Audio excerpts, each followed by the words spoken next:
welcome to Geeks and Grounds, a monthly game club and bi-weekly podcast where we play games and brew thoughtful conversation together. In case you're new or you need a refresher, we focus on one game a month, really percolate on it, dig deep, and talk about its themes, its mechanics, and make those connections between what we're playing and our lives, and hopefully make connections with one another, because that's the best part. Joining us in the cafe today, we have founder and host of Tales from the Backlog, and the man with the laughing scene TED Talk that I am so excited to hear about today. We have Dave Jackson. How are you, Dave?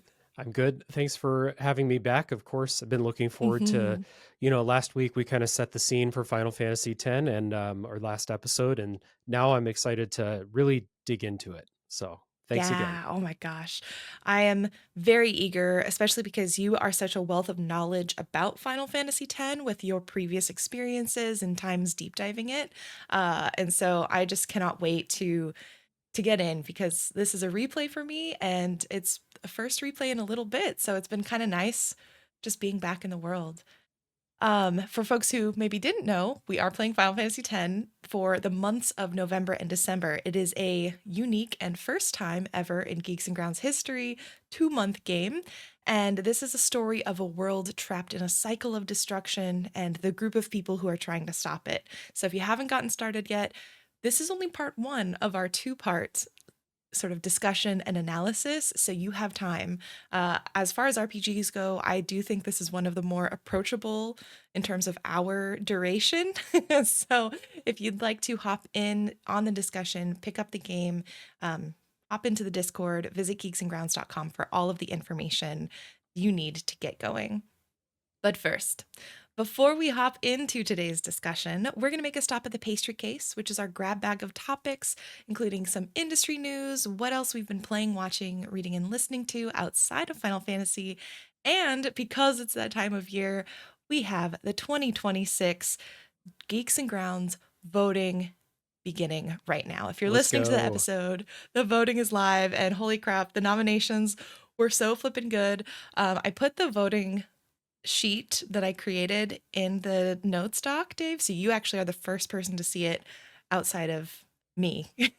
So the first person to see it. If you wanted to take a peek at some of these nominees that folks listed, a few fun facts as Dave takes a look and takes a gander.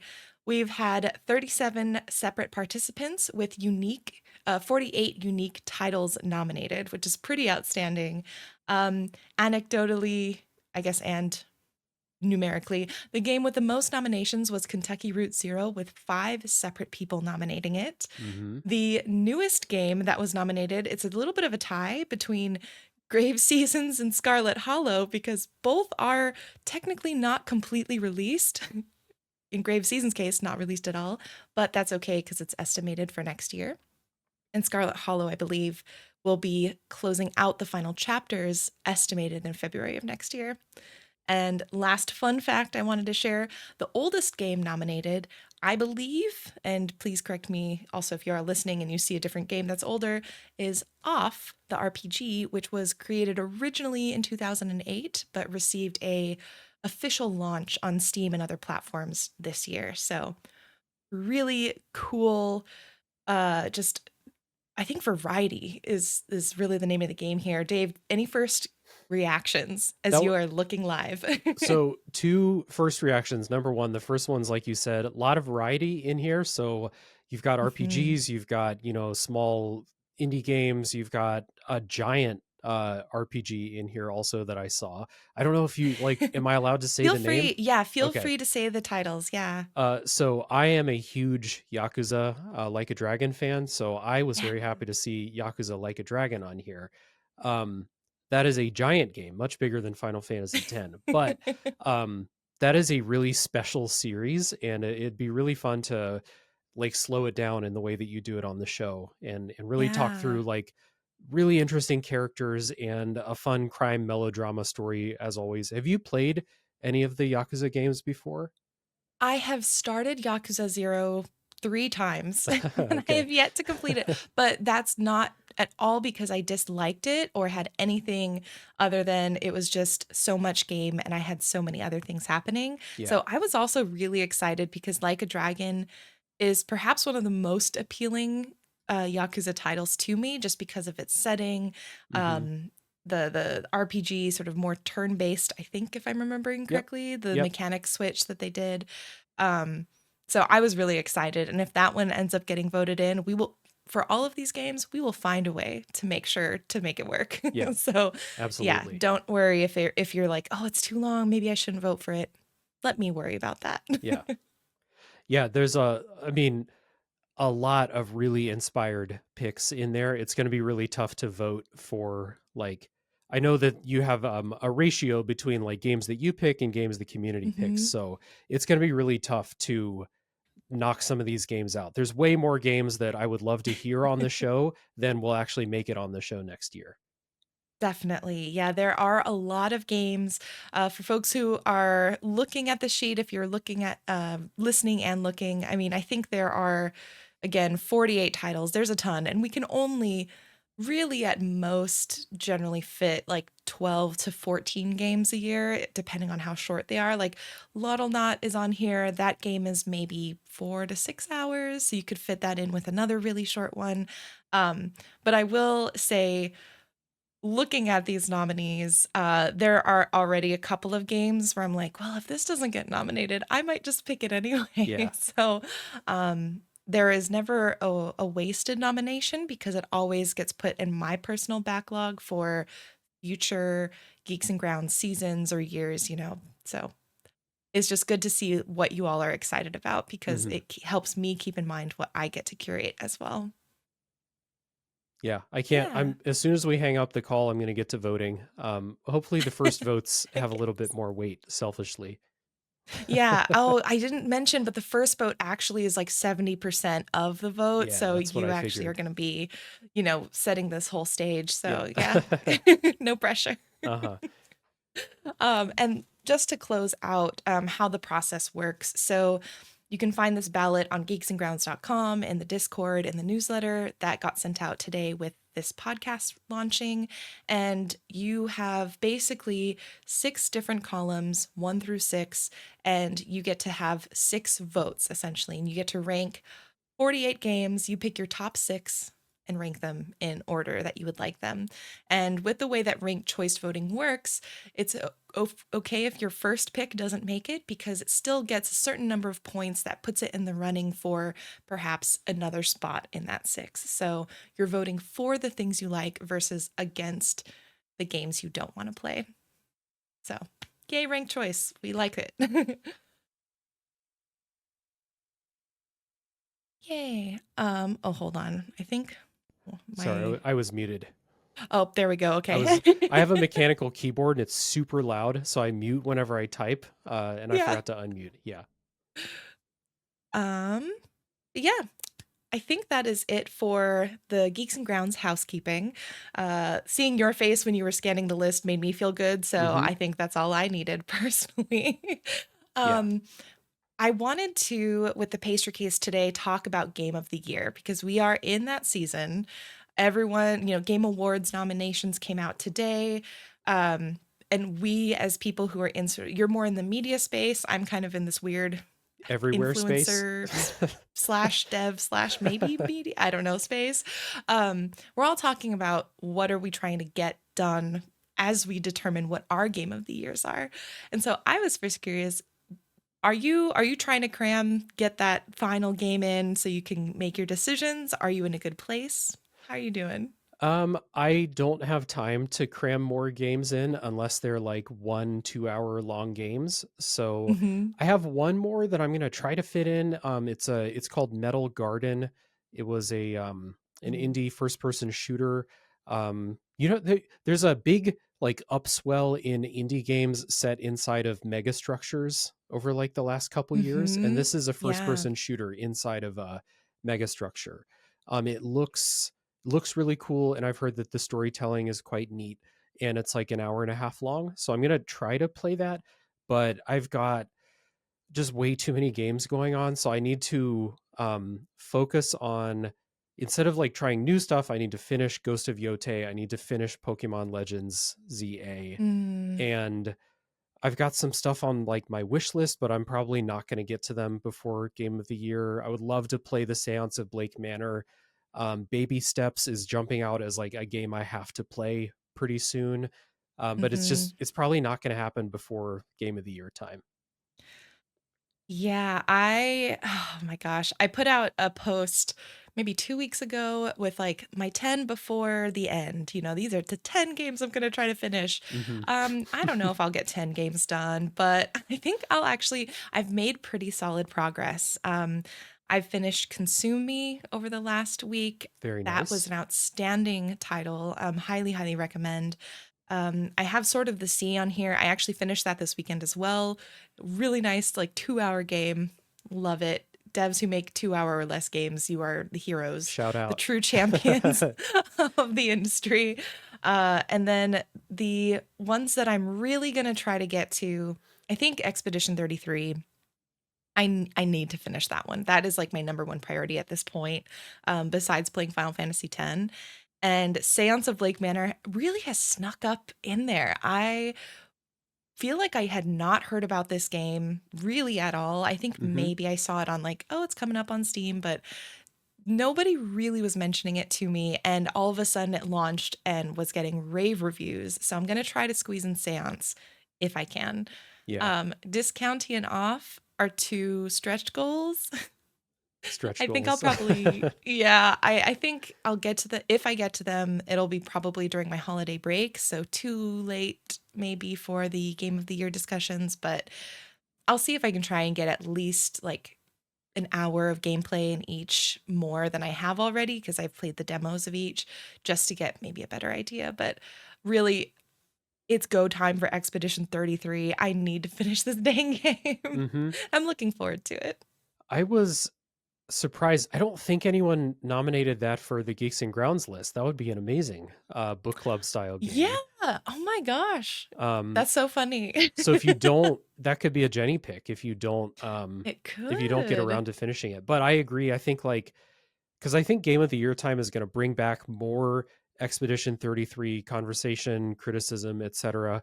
Um, Mhm. so I hope that you can get through it because it's really worth having experienced it and getting that story seen through to Yeah. the end so you can join in on those conversations.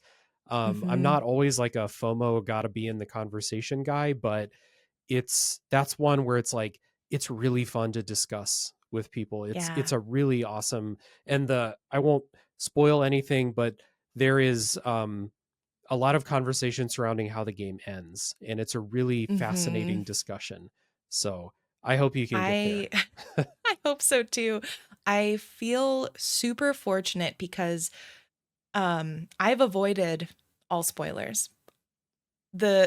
I'm like I have surrounded myself with people who are wonderful because I have not gotten any spoilers for the experience. Hmm. Everyone who if I've discussed like with you, they are super aware and they're just like we're not going to do it because we want you to be able to enjoy what we enjoyed that Yep. first time. And so it feels a little bit like Outer Wilds in that respect where I remember when I was playing Outer Wilds, everyone even in stream when I was streaming it and people would come in and start being like, "Oh, have you seen this thing?" kind of hinting at what's to come. People just locked it down and they were like, "Nope.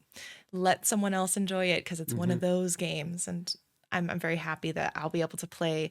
I think tonight and tomorrow I'm going to really just hunker down and make it Nice. happen. It's interesting you make that comparison. I think there is like a level of game that people are just like, I would rather say nothing about it to you until you finished it because I really want to Mhm. preserve that experience for you. And if Yeah. it like if it was just a kind of it's okay, people would be a little less careful, I feel like, but we Yeah. want to make sure everyone can experience that for themselves. Yeah, that's truly special. And it's been really neat because, like, again, the Game Awards, the sort of pillar, I guess, showcase of the winter season, just announced its nominees this morning. And Expedition 33 is prepared for a sweep in the sense that it is nominated, I feel like, in every other category at this Hmm. point. I don't know if, again, especially because I haven't finished it, I don't know if it's actually set to take all of those nominations, but it's so exciting and telling to see that a game that is, even though it's been debated whether or not it's indie, I personally consider it indie, maybe indie plus, but it's indie. Hmm. And to see it get this level of recognition on the Game Awards stage is a really cool feeling. Yeah, definitely on the too big to ignore type of scale for Mm-hmm. the Game Awards. I mean, I think that anything that generates that much conversation, sells that many copies, it just has basically like dominated the year. Is Yeah. you have to take notice basically. There's Yeah. a couple Game Awards games that I was like, I kind of feel like Blueprints maybe deserved a little bit more love because Mm-hmm. this may just be the bubble that we exist in, but I feel like Blueprints just dominated for a couple months. Yeah. Conversation, lots of points of discourse that you and I talked about when you were on my show about it. Um, and I just think Expedition 33 is at that level where it's like, no, everyone knows about this. The people who are not looking forward to the Game Awards nominees announcement, they know about Expedition 33. So Yeah. yeah. Yeah, and it's pretty incredible, especially because I just brought up the Game of the Year nominees, and we have, Clair Obscur Expedition 33. It's going against Death Stranding 2, Donkey Kong Bonanza, Silk Song, Hmm. Kingdom Come Deliverance 2, and Hades 2. So again, we've got three indies up against three more like behemoth established sort of franchises and IPs, and to see also Claire stand out against a Hades and Silk Song is really amazing, Hmm. because those are top-notch games, incredible titles with huge communities. So Yeah, a lot of weight to yeah. Silk Song, of course, because of the years and the memes and all of that. And then Hmm. Supergiant, they're a monster of a studio. So Yeah. they are a heavyweight in the indie scene, I'll say. And Hmm. I think that the other three, the AAA ones, are fairly inspired picks too.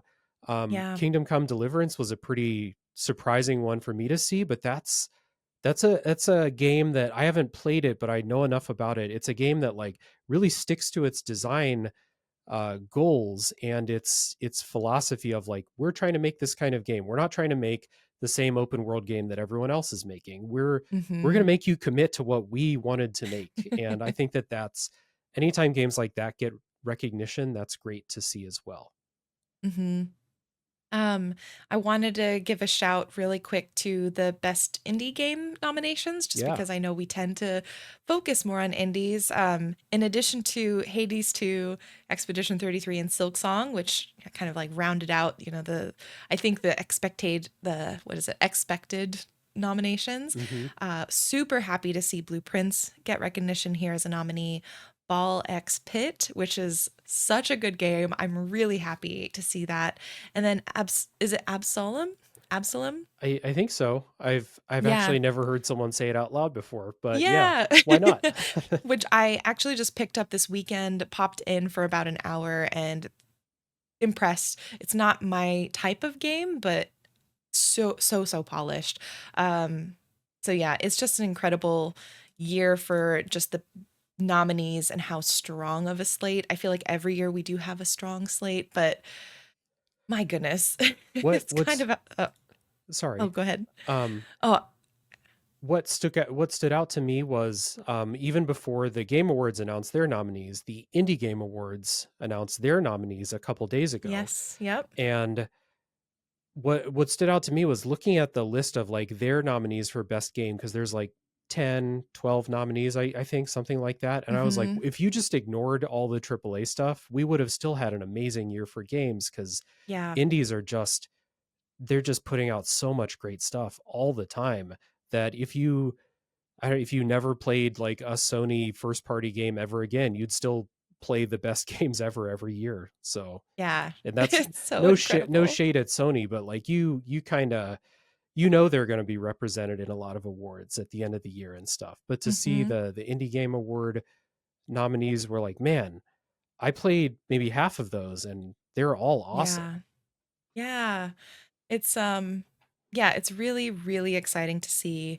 As I'm also, just as a full disclosure, I'm part of like the curation jury for the Indie Game Awards, Hmm. and It was really hard. And I think that was a category that and game design, basically the categories were expanded because there were so many strong nominees. We could like like we just have to add more nominees. That's really the only answer we can come up with. Hmm. Um and yeah, just incredible stuff. So we've got some really fun showcases coming up ahead. And I also, just as a selfish, like, yay, Wander Stop, which is a title that I worked on, got nominated as part of Games for Impact, which is really cool. So And very well excited to deserved. see, yeah, the team get recognition there and celebrate with them on that. All right. Really quick, as we close out this part of the pod, I would love to know, what do you try to take into account when you're making your game of the year decisions? Because we're going to talk next week about our personal game of the years. Um, do you go by industry standards? Do you have your own personal, like, mental rubric that you go by? Um, I don't have a rubric. There's every year I usually play like one or two games that really hit me at like a maximum level. And Mm-hmm. they're the games that I think about long after I stop playing, long after I record my podcast about it. Cause sometimes, you record a podcast and your brain just ejects everything out and you're like, okay, that's, we're never thinking about that again. No shade to whatever it was, but it's just, we've done our thing. And every year Mm-hmm. there's a couple games that really just stick with me. And when it comes time at the end of the year to be like, what was your game of the year? It's that. It's usually a pretty obvious choice for me. Um, Mm-hmm. Sometimes it's hard to pick between one or two, but it's really what game hit me like that. So last year it was 1000 times resist because that Elden Ring DLC came out last year, and that's one of my favorite things I've ever played. But 1000 times resist just like destroyed me and then put me back together again and then destroyed me again.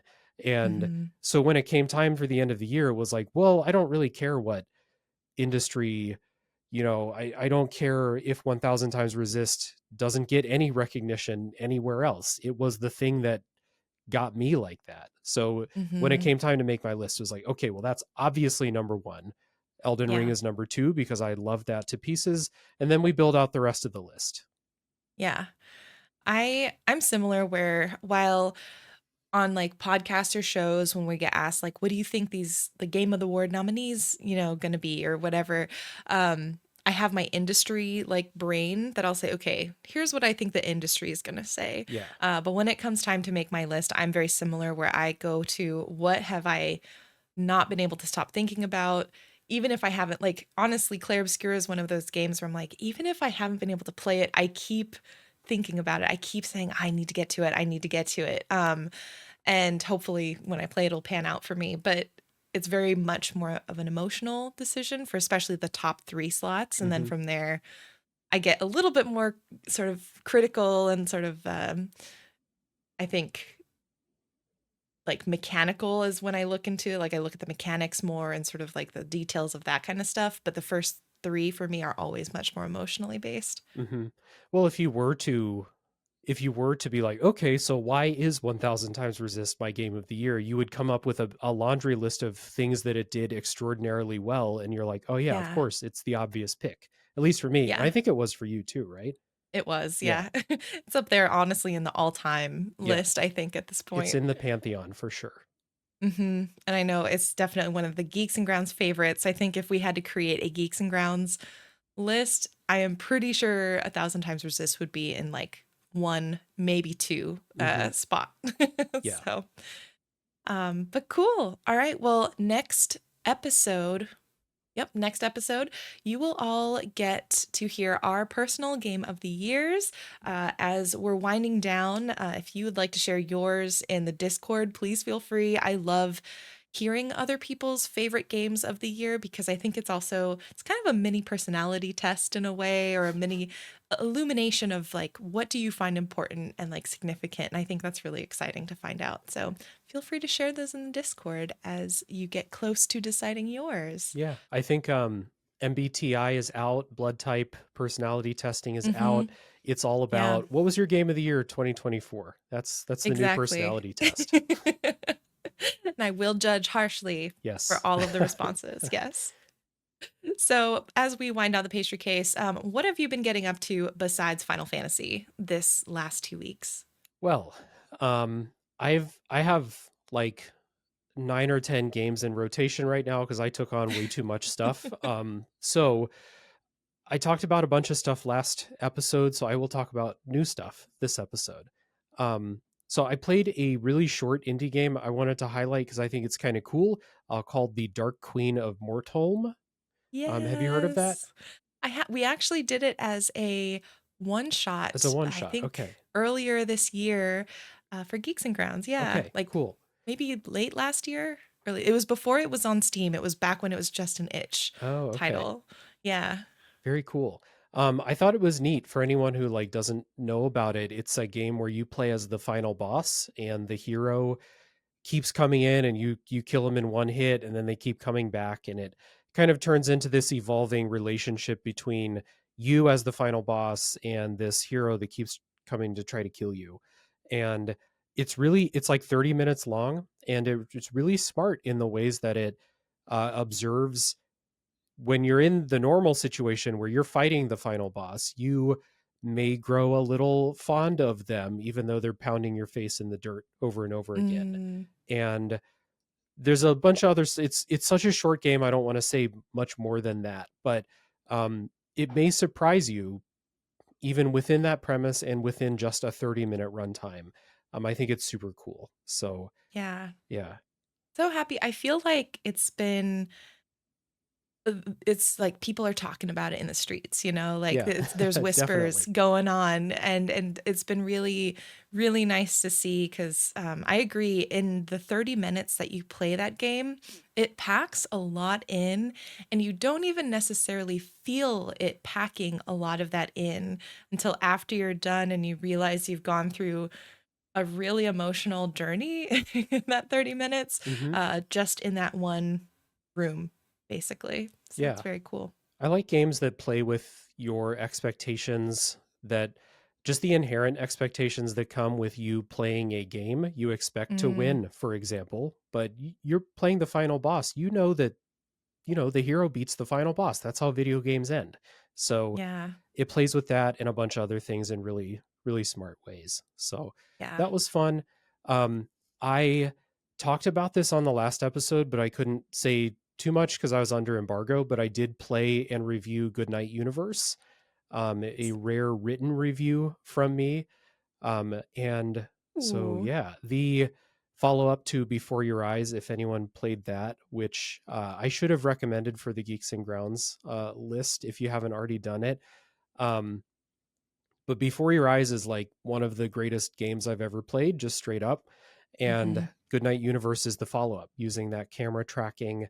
And it was a it's an interesting game in that I think it's good and it's close to being great in the way that kind of shines a light on the ways it's not great.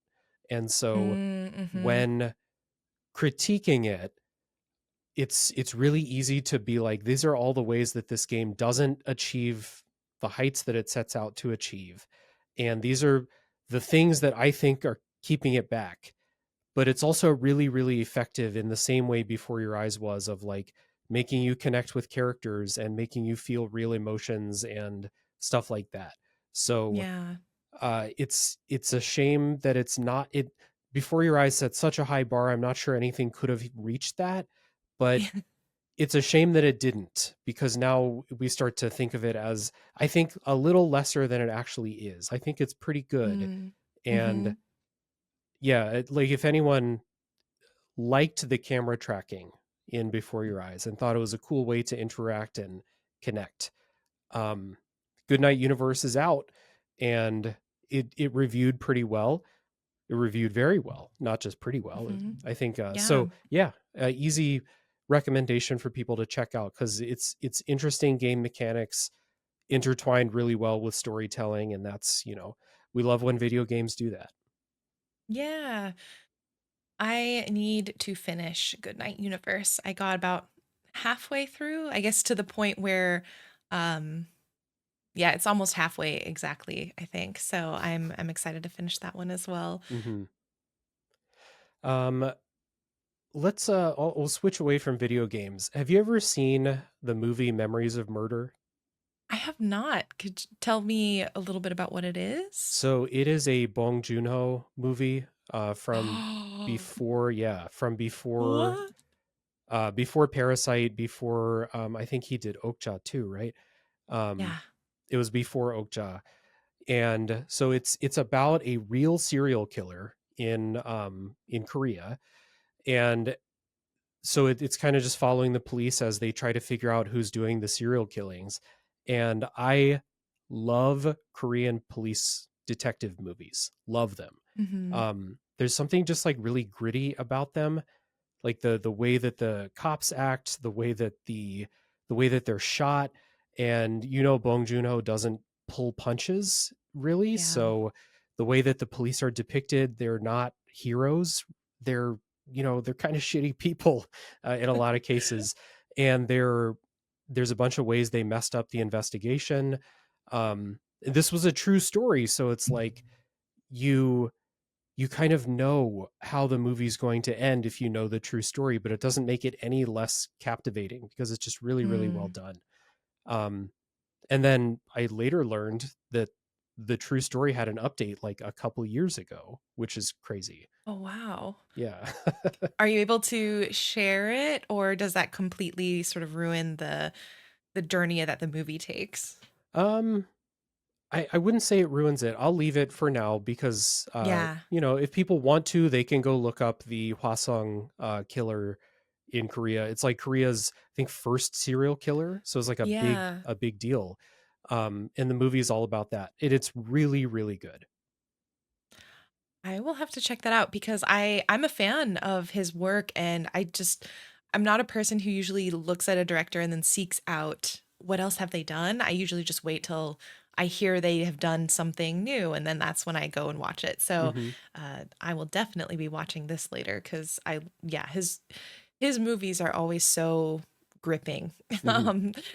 They hook you so well, and they're really hard to watch sometimes, but really Yeah. good. There's definitely some stuff in Memories of Murder that's like different ways that it can make you a little squeamish, but it's Mm, not like super heavy on gore or anything like that. But there is some stuff where you're like, wow, that's pretty messed up. So um yeah. but it's really good. And I Okay. don't watch a whole lot of movies. So like when something Mhm. I think I've watched like less than 5 movies this year. Like I just don't watch movies. So Yeah. when I get the idea and I want to watch it and it pays off, it's really, really cool. Love it.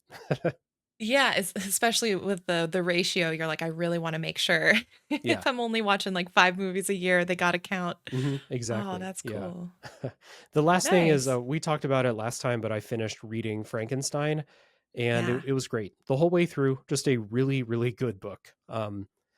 If I so I read before bed, so I don't have like marathon reading sessions because I always get tired, but that's why I Mhm. do it that way. So it took me longer to read it than it would have if I was like, I'm going to take Sunday afternoon and read, which I'll Mhm. do rarely, but not very often. I might have read Frankenstein in like 1 or 2 sittings if I was just like spending time reading the way I spend time playing video games. It was that good. Yeah. So just an Wow. update there. Great book. Who knew? Yeah. Frankenstein. Who knew? Yeah, like what is it? Some say the origins of science fiction at Hmm. the it's like that's really really cool. It's funny because I feel like you talked about Frankenstein the other week, and my TikTok, I swear, has shown me at least like 5 separate videos talking about Frankenstein just as sort of this institution in horror and sort of sci-fi and like what it means for the genre. And it's just been really fascinating because I'm like, what? Everyone's talking about Frankenstein. I then realized there's a movie that just came out, Yeah. Frankenstein, the Del Toro movie. So I was like, this is probably why. But it was such a weird, like, I was like, whoa, Dave is like super influencer Yep. because everyone's talking about Frankenstein, and I think it's because Dave was reading Because I Frankenstein. was reading the book. Yeah. Yeah. Um, it's interesting. Del Toro did a Pinocchio movie not that long ago. And then Hmm. now he's got the Frankenstein movie. And I think that he has a really interesting, just artistic vision. Whether you like Yeah. his movies or not, he makes movies that are his, I feel like. And so Yeah. it would be interesting to see, like, I heard someone say, like, okay, he should do Dracula next. And I was like, that would be awesome. I would love to see that. And just kind of Yeah. move through some of these classics and like give a fresh adaptation to some of these things. Yeah. Oh, and now I'm like, what would I want Del Toro to take on? I'm always a sucker for like an Alice in Wonderland. I Yeah. love when I get to see anyone's take on what Alice is like. And I feel like his would be definitely a darker take, Yep. but I think it would definitely be different than some of the other dark takes that we've seen of Alice. But yeah, that's cool. Hmm. What have you been getting into? Um, Definitely trying to finish a few games here and there.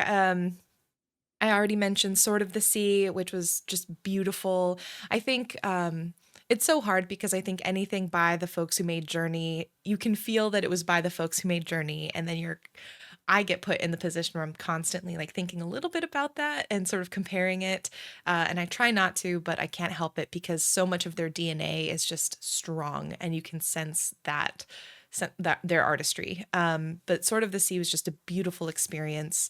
Um, they have captured the feeling of like whether it's gliding, flying, soaring, like moving through sand, moving through water, they have captured that feeling mechanically in games just perfectly. I just cannot just speak more highly than if you can make your game feel like how they make their game feel, you have done something very right. Yeah. Um, I've also played Consume Me, which I mentioned. Devastating but amazing. Probably the most relatable game I've ever played, in ways that like hurt and healed. It was so cathartic. Hmm. I have a let's play out on that now if anyone wants to watch part of it, but I would say honestly just play it for yourself. It's that good. And then I also finished Undusted Letters from the Past, which is a under 2 hour cleaning game where you're going through cleaning individual objects and thinking through memories associated with them from your childhood. And that one was interesting because it was such a mechanically cozy experience. The cleaning, you're scrubbing things with a cloth or a toothbrush, rotating it around, and you get so into that and it feels great. And then the story is actually really sad. Mm. There was a couple moments where I was just like, I can't. They went like full Pixar, you know. Hmm. It was really sad. So be prepared for that. But it was beautiful experience. So I've been feasting, honestly. These games are so good. Yeah. It's kind of ridiculous. Yeah, we're um, definitely spoiled for sure. I remember playing Undusted at PAX this year mhm. and enjoyed that demo a lot. And I can see, like, I remember the story setup of it, and I can see how it could get, it could Yeah. devastate you at a certain point. Yes. Yeah. It was definitely a crying weekend because finishing Consume Me, I was like, Yeah. oh, let me play this cozy, maybe slightly sad, but not too bad, I assume, game. And I was like, nope, this is just we're gonna just cry through the weekend. Hmm. Worth it though, worth Yeah. it. I also started a show that I feel like a lot of people have been talking about called Pluribus, which is on Apple TV. It stars, oh, I put up a thing here, Rhea Seehorn, who was in Better Call Saul, Hmm. which I love. I think Better Call Saul is an incredible series, and really incredible character drama, and it's from the world of Breaking Bad. Right. And it's also actually created by Vince Gilligan, who was the person who made Breaking Bad, I believe, or was the showrunner for Breaking Bad. So I went in, admit the expectations for me are like super high because I enjoyed this whole universe that he's created. I will say the first episode, I was like, I think they're like hitting the nail too hard. I think I get Mm. it. Let's like keep the plot moving forward. Um, but we're only on episode, I think, 3 at this point. So I'm waiting for things to have time to settle and like really develop. But so far, I do think it's worth watching. I would say don't, if you're not enjoying the first episode, go to the second one because I enjoyed the second one much more. And the premise is this author who, she's a little bit of a Karen. She's kind of rude.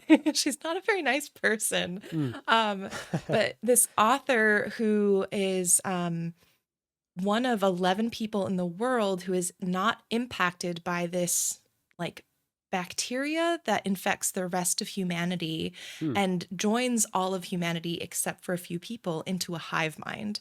And so, like pluribus means many, you know, and it's like the e pluribus unum Yeah.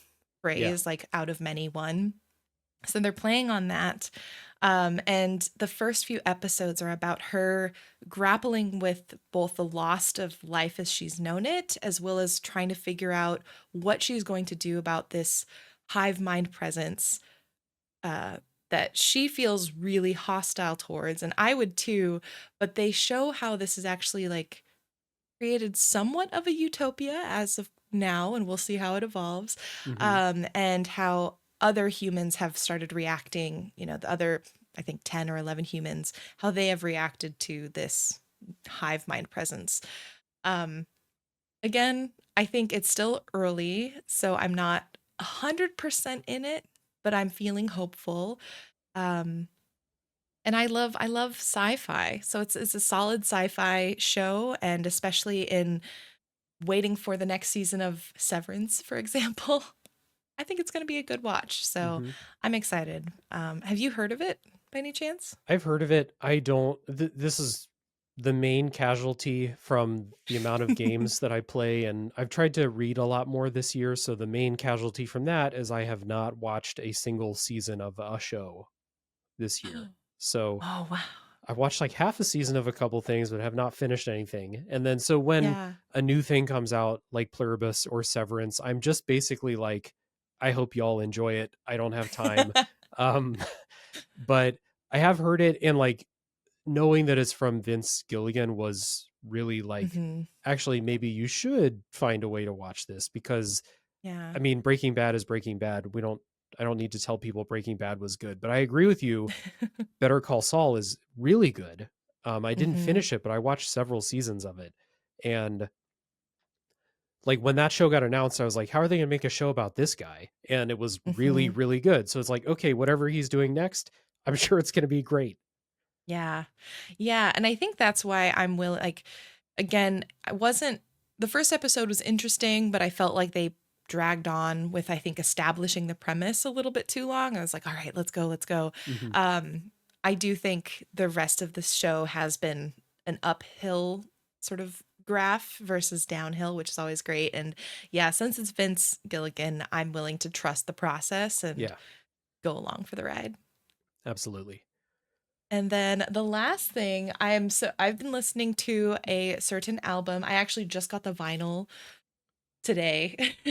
So Nice. I'm gonna hold it up here. I've been listening to Purity Ring's self-titled album, Purity Ring, and this art, like holy, look at this and you have to instantly think Final Fantasy. That's what I was going to say. Um, Like, am I being too on the nose with that? But thank you for saying it nope. too. And that's why I got the CD and I got the vinyl because this art is just so good. Um, but Purity Ring's new album, I went to their show a couple weeks ago that was here in Portland. Absolutely blew my mind. They used light and projection in ways that I have never seen used in a show, and it felt like I was in a dream floating among the stars. And it sounds so cheesy, but it was incredible. And the album itself is inspired by games like Nier Automata, Final Fantasy X, and a number of other like RPG type experiences. And there was actually one song where they had what looked like, I was like, these are fireflies for sure. Mhm. Like legally distinct fireflies flying around Kilika. Like, what the heck? And so, shout out if anyone wants to listen to an album that's not Final Fantasy, because I'm sure you're all listening to Final Fantasy X obsessively, you know, as your soundtrack of the month. Yeah. If you want something a little different, the Purity Ring album is outstanding. It's so, so good. It makes me want to go driving at night, just like on a windy road kind of good. That's a So good vibe. What's I was going to yeah. ask you, what's the kind of sound that they play with? They I would say the instrumentation is like sort of a poppy electronic vibe, lots of syncopation, a lot of layers. And so, especially coming from like for the dance background that I listen to music with, there's a lot of different sounds and syncopations to play with. And I Mm, think that's always really fun. Um, the vocalist, she has, it's like high pitched and a little breathy, but it's not to the point of like super anime or like too kawaii-esque, that kind of vocalist. It's like hmm right on the edge of it where it's not for me grating. Just I'll call it like it is. It doesn't get too grating, but she has sort of this higher pitched vocalization that she does, and it's just like really it just sounds like it's coming from another world a little bit, and it's very beautiful. So good calming music. There's like a good energy and beat to it. So it's not lo-fi, but it's like if lo-fi had a little bit of energy, hmm this would be maybe that next step. Well, sooner or later, you listen to that lo-fi music and drink your coffee. You got to get some energy sometime, right, from all that caffeine. So Exactly. just kick it up a little bit. Cool. I'll Yeah. check that out. I'm one of the other casualties of this is honestly a casualty of just knowing so many talented podcasters is I don't listen to as much music as I used to. Hmm. So I'm looking for new music. Just so I'll check that out. Yeah, purity ring. And it's on theme, so you can say this is part of like the, It's the research. syllabus Yeah. for the month. Yeah, it's research. It's part of the curriculum. hmm Awesome. So that is it for the pastry case. For links to everything that we have talked about, you can head on over to geeksgrounds.com where you can see the archive of the newsletter, or you can just subscribe to the newsletter while you're there because I send it out along with the podcast every week it releases. So every other week. All right. So time to get into this month's brew, the game we have been percolating over. It is Final Fantasy X Part 1. So we're going to end the discussion when we head to Guado Salam. Uh, but for folks who are listening, we won't go beyond that. We won't, even in our spoiler discussion, discuss what happens after that. So just keep in mind if you've played the first half, we will talk spoilers for the rest of the episode, except for this one section where I'd love to get like a high level summary of what the game is about and then get each of our takes on who we would recommend this game to, just to like get a sense of the type of player who would enjoy this. hmm Um, did you want to take a stab at like how you would summarize the experience so far? Sure. So I would summarize it as you play as a fish out of water character who is learning about this new world and meets up with a group of people traveling across the world on a pilgrimage in an attempt to defeat a giant monster that uh, is the cause of this cycle of destruction and death throughout the world. That's the basic idea of what's going on. I feel like that's a very good summary. um Yeah, I would say this game is an isekai, which is one of my favorite genres. It is a game, like you said, fish out of water, a character who doesn't know anything that's going on, gets put into an unfamiliar situation where he has to quickly adapt. You meet a ragtag group of friends who have all come together around this one particular person who is doing a pilgrimage. And I think on top of that, this is a game that just oh man, no, I'm starting to get into the weeds at this point. High level summary, they're trying to defeat a big monster, like you said. I really Yes. couldn't have said it any better. Try to do that summary, and immediately my brain is like, here's all these other branching Yeah. paths we should go down. Let's do it. Like, but then they play blitzball, and then there's chocobos, and And there's religion, um and yeah. there's religion, and then we talk about change and faith and legacy. hmm Um, who would you recommend this game to? Fans of, if you like RPGs for the grand adventure narrative, this is definitely a good one for that. If Hmm. you like love stories in RPGs, and if you like turn-based combat, I think those are probably three big Yeah. groups of people I would recommend this to, because I do think this is I don't know how much we're going to talk about mechanics as we go, but I do just want to throw this out Hmm. there. This is one of my favorite turn-based combat systems ever made. And I'm a Yeah. big Oh, we'll get turn-based into combat guy. mechanics. Yeah. Oh, that's really cool. Because I also am like, this is maybe one of my favorite turn-based combat mechanics, but I am a turn-based fan. So to Hmm. hear that is from someone who isn't is really Oh, no, exciting. I am. I'm a Oh, huge, you are? yeah, Okay. huge turn-based combat fan. I will just make a big sweeping statement and say that I think all RPGs should be turn-based. I would be happy.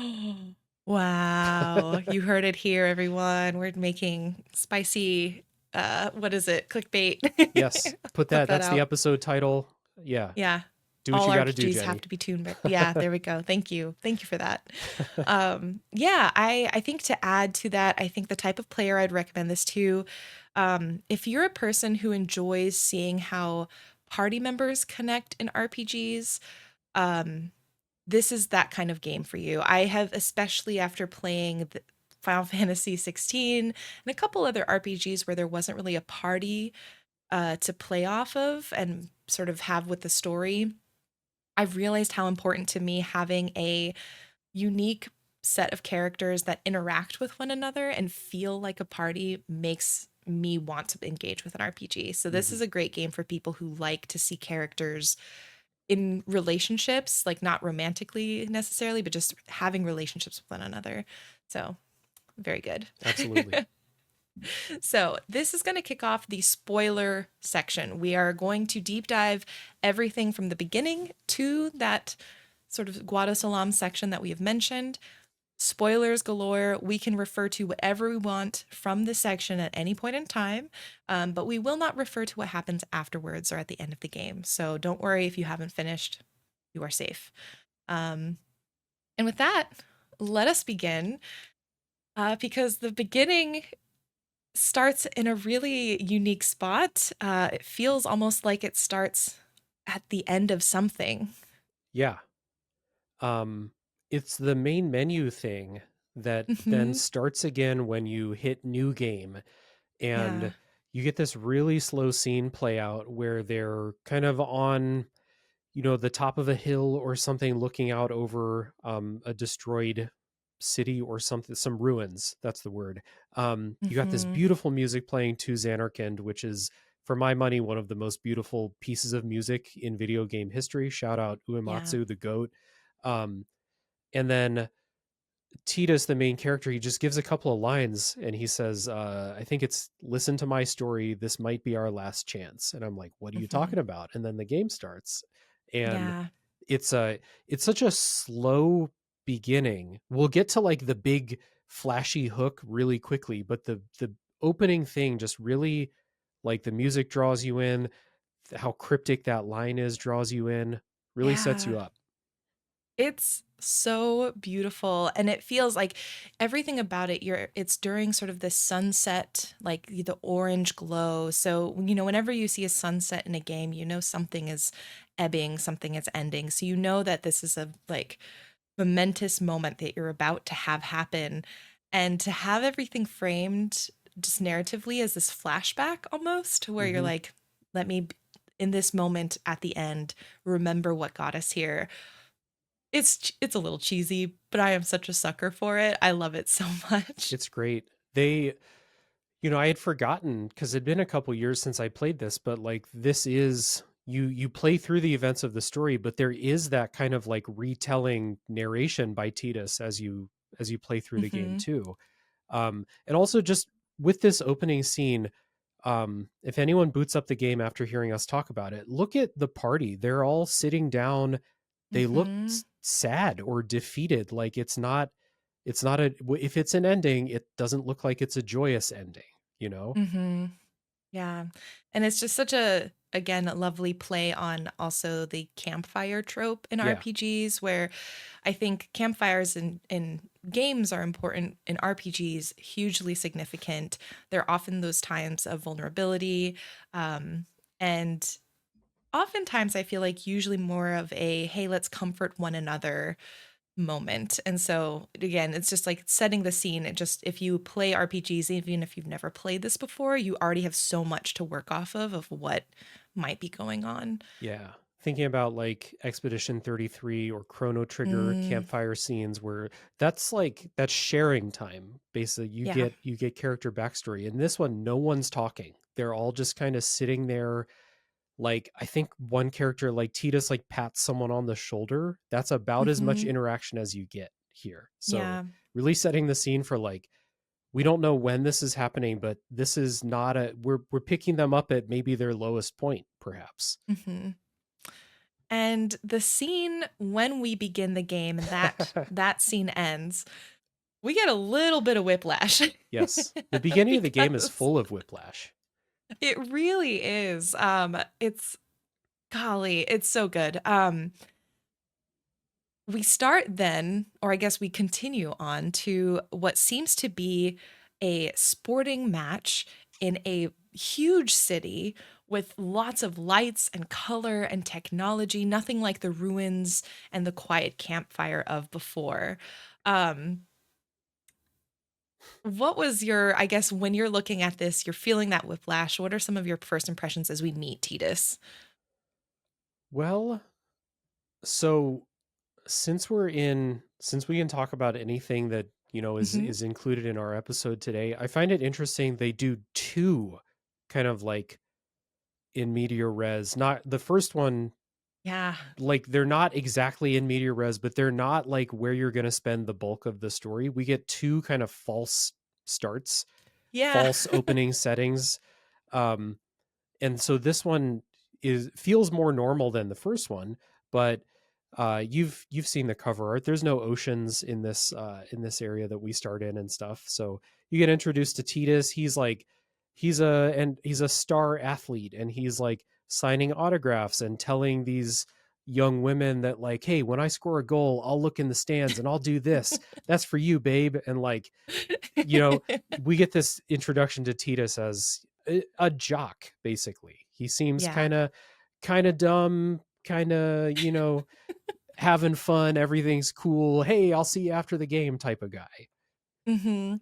Yeah, he's signing autographs. The line, which I didn't know was so burned into my brain until I heard it, was one of the girls is like, "East block in the front row." And I like that and maybe the stay away from the summoner line. Those are two for some reason just earworms that's locked in for me.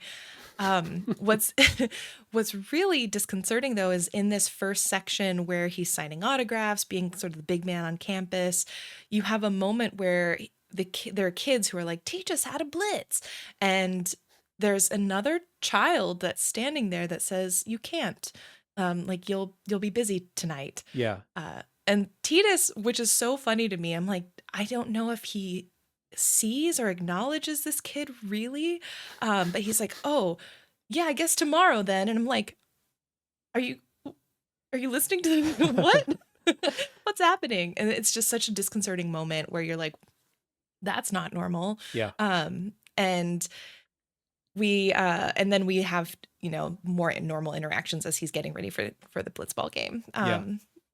That that the ominous, the cryptic, like seemingly kid at the beginning, Yeah. that's a real like, okay, you thought this is normal. Well, guess what? It's not normal here either. Something weird's happening here Mhm. too. Mhm. And then we get to the game, which I think is like this whole cinematic thing from the game to Sin appearing to So getting you good. into that like escape sequence is still one of, for my money, one of the best cinematics ever made in video games. It still holds up Mhm. incredibly well. It doesn't matter what system you play it on. I'm playing the PlayStation 2 version for this Mhm. replay of the show, and it's gorgeous still. Yeah.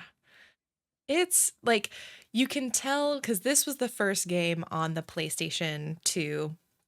You can tell that they were really flexing, and they're like, "Oh, you want water droplets? We're Yeah. gonna have water Yeah. droplets. We're gonna have all the as many particle effects as we can." It's like this is them pushing the boundaries of what the engines could do at the time, what the systems could do at the time, and it looks so good even today. And I agree, it's such a cool juxtaposition too, where it's the metal and the tech and That the like song. screams of the people. Yeah. I'm like, metal song, not the best metal song ever, but combined with the cinematic, I will let it fly. It's still great. um and I think, especially referring to like how we know he's going to go into this new world for him, Hmm. Spira. um I love the contrast, and I didn't really even clock it until this playthrough where I was like, whoa, this is so mechanized. And then you go to this like, well, to ruins and to an island, and that contrast is huge. And so Hmm. that made it even more fun to watch this opening cinematic. Yeah, not only are the worlds different, but like the people in the world that he goes to, they despise where he came from. Like if he were to tell Hmm. people what life is like in Xanarkand, they would he would be like a heretic because it's like against Yeah. their religion to live like that now. Yep. And he I mean to the point where like as soon as you meet Waka, he's like, "Hey, do not tell people you're from Xanarkand. Like people are Yeah. gonna they'll freak out for several reasons." And he Yeah. immediately tells the next person he meets he's from Xanarkand, and he does that like two other times. I But know. it's interesting because there's like the hero's journey path you set up the ordinary world at the beginning, Yeah. and the ordinary world happens to be like so opposite to where the entire game takes place in that like Hmm. this game does weird subversions of the hero's journey stuff, I think, that Yeah. that makes it like kind of jarring and interesting for sure. But yeah, the fact that Xanarkand is so antithetical to everything else that you then experience the rest of the game, um Yeah. that which furthers Tidus being this fish out of water. He everything he knows is wrong or should be kept a secret, or go on down the list. Yeah. Well, and we find this out, I guess, closer to the end of the section that we're talking about today. But it's interesting to mention what you mentioned in terms of he is coming from a place like where he would be considered a heretic. And honestly, this Xanarkand is kind of the original sin for the world of Spira. Like this is the world that caused all of this horrible stuff to happen. Yes. Essentially, their behavior Hmm. is that. Um, we'll talk about legacy. Their behavior is the legacy, that Spira, as we play it, quote, present day, looks back on. Yeah, and I'm sure we'll talk about the religion a lot, but like the Yeah. fact that the religion is basically built up around like do not be like them in Xanarkand. Yeah. That is rule number one in our religion is you need to live the exact opposite way. Yeah. So, during this opening cinematic and kind of right around it, we do learn that Tidus is a famous blitzball player. We learn that his dad was also a famous blitzball player. He comes from, blitzball royalty. He's got a legacy to live up to. We learn that his dad disappeared one day. So Hmm. we know that there's a little bit of something happening there. And we also meet a character named Orin, who we don't know his name at this point, but we see this badass, kind of almost like he's dressed almost like a Ronin sort of samurai character, Hmm. uh, toasting this giant monster that shows up during the cinematic with his giant flask. Yep, he's got a big old moonshine jug that he carries Yeah. around. And yeah, he the mystery of Orin is really good at the beginning of the game because he's there and he knows the monster. You can tell he knows what the monster is because Hmm. the in the cinematic when Tidus is like he's like flipping out of the water globe and then you see Sin appear and it's like it fills the sky. It's like it's that big. Yeah. And Arin's just kind of it flashes to Arin at a certain point and he's just kind of like giving a knowing look like all Hmm. right, it's time. And that's another way that you're like, what? Okay, why is this guy not freaking out? What does he know? Yeah. Yeah. It's such a great intro because there's so much you're questioning the monster. You're still like you as a player are learning about this blitzball world that's amazing and so cool and badass. And Tidus, there's just so many questions that get brought up in this, what, 5-minute intro, Yeah. essentially. It's It just it's great. basically just one point of intrigue after another, and then it all, Hmm. Sin starts to destroy the city, and Orin is like, "Come with me, you got to escape. Don't ask any questions. Here's a sword. Let's go." And then you're on your Yeah. way. And you're like, all right, here we go. Um, One thing I wanted to highlight before we move into, the journey and transportation, essentially, is before we go, we're running away from sin, and that mysterious, like, child sort of figure shows up Mhm. again and stops everything. And Mhm. that's just a surreal moment because this kid apparently can stop time, freeze everybody except Tidus and this person. And this kid says it begins. Yep. Don't cry. Everybody tells Tidus not to cry, and as far Yeah. as we can tell, he doesn't cry in the game. Um, No. but he's got this rap from childhood where he was just crying all the time. Um, Never mind the fact that his dad disappeared and his mom died. Uh, and his dad was a dick when he Yeah. was around, and so yeah, of course he I did. know. It's so funny because, yeah, he is constantly, and throughout this first part of the game, he's remembering these moments where also people told him not to cry, not to, especially his dad, not Yeah. to be a baby. And you see this and you're like, all right, there's some, like, I guess, like, toxic masculinity coming into play here. But Hmm. it's funny because Tidus as a character is a lot more expressive and emotional than, at least up until this point, most other Final Fantasy male protagonists, where Yeah. they're usually pretty stoic. Like, if we're thinking Squall, if we're thinking Cloud. um, Cloud, Zidane's a little bit more expressive, but Hmm. typically you have a lot of stoic guys in Final Fantasy. Hmm. And I always appreciated that Tidus was a bit more cheerful, a bit more happy-go-lucky, maybe a little bit of a himbo, like, Yeah. not like the smartest guy, but very eager and willing to express himself a lot of the time. Yeah, absolutely. And that's a little tease for the TED Talk to come. Yes, yes.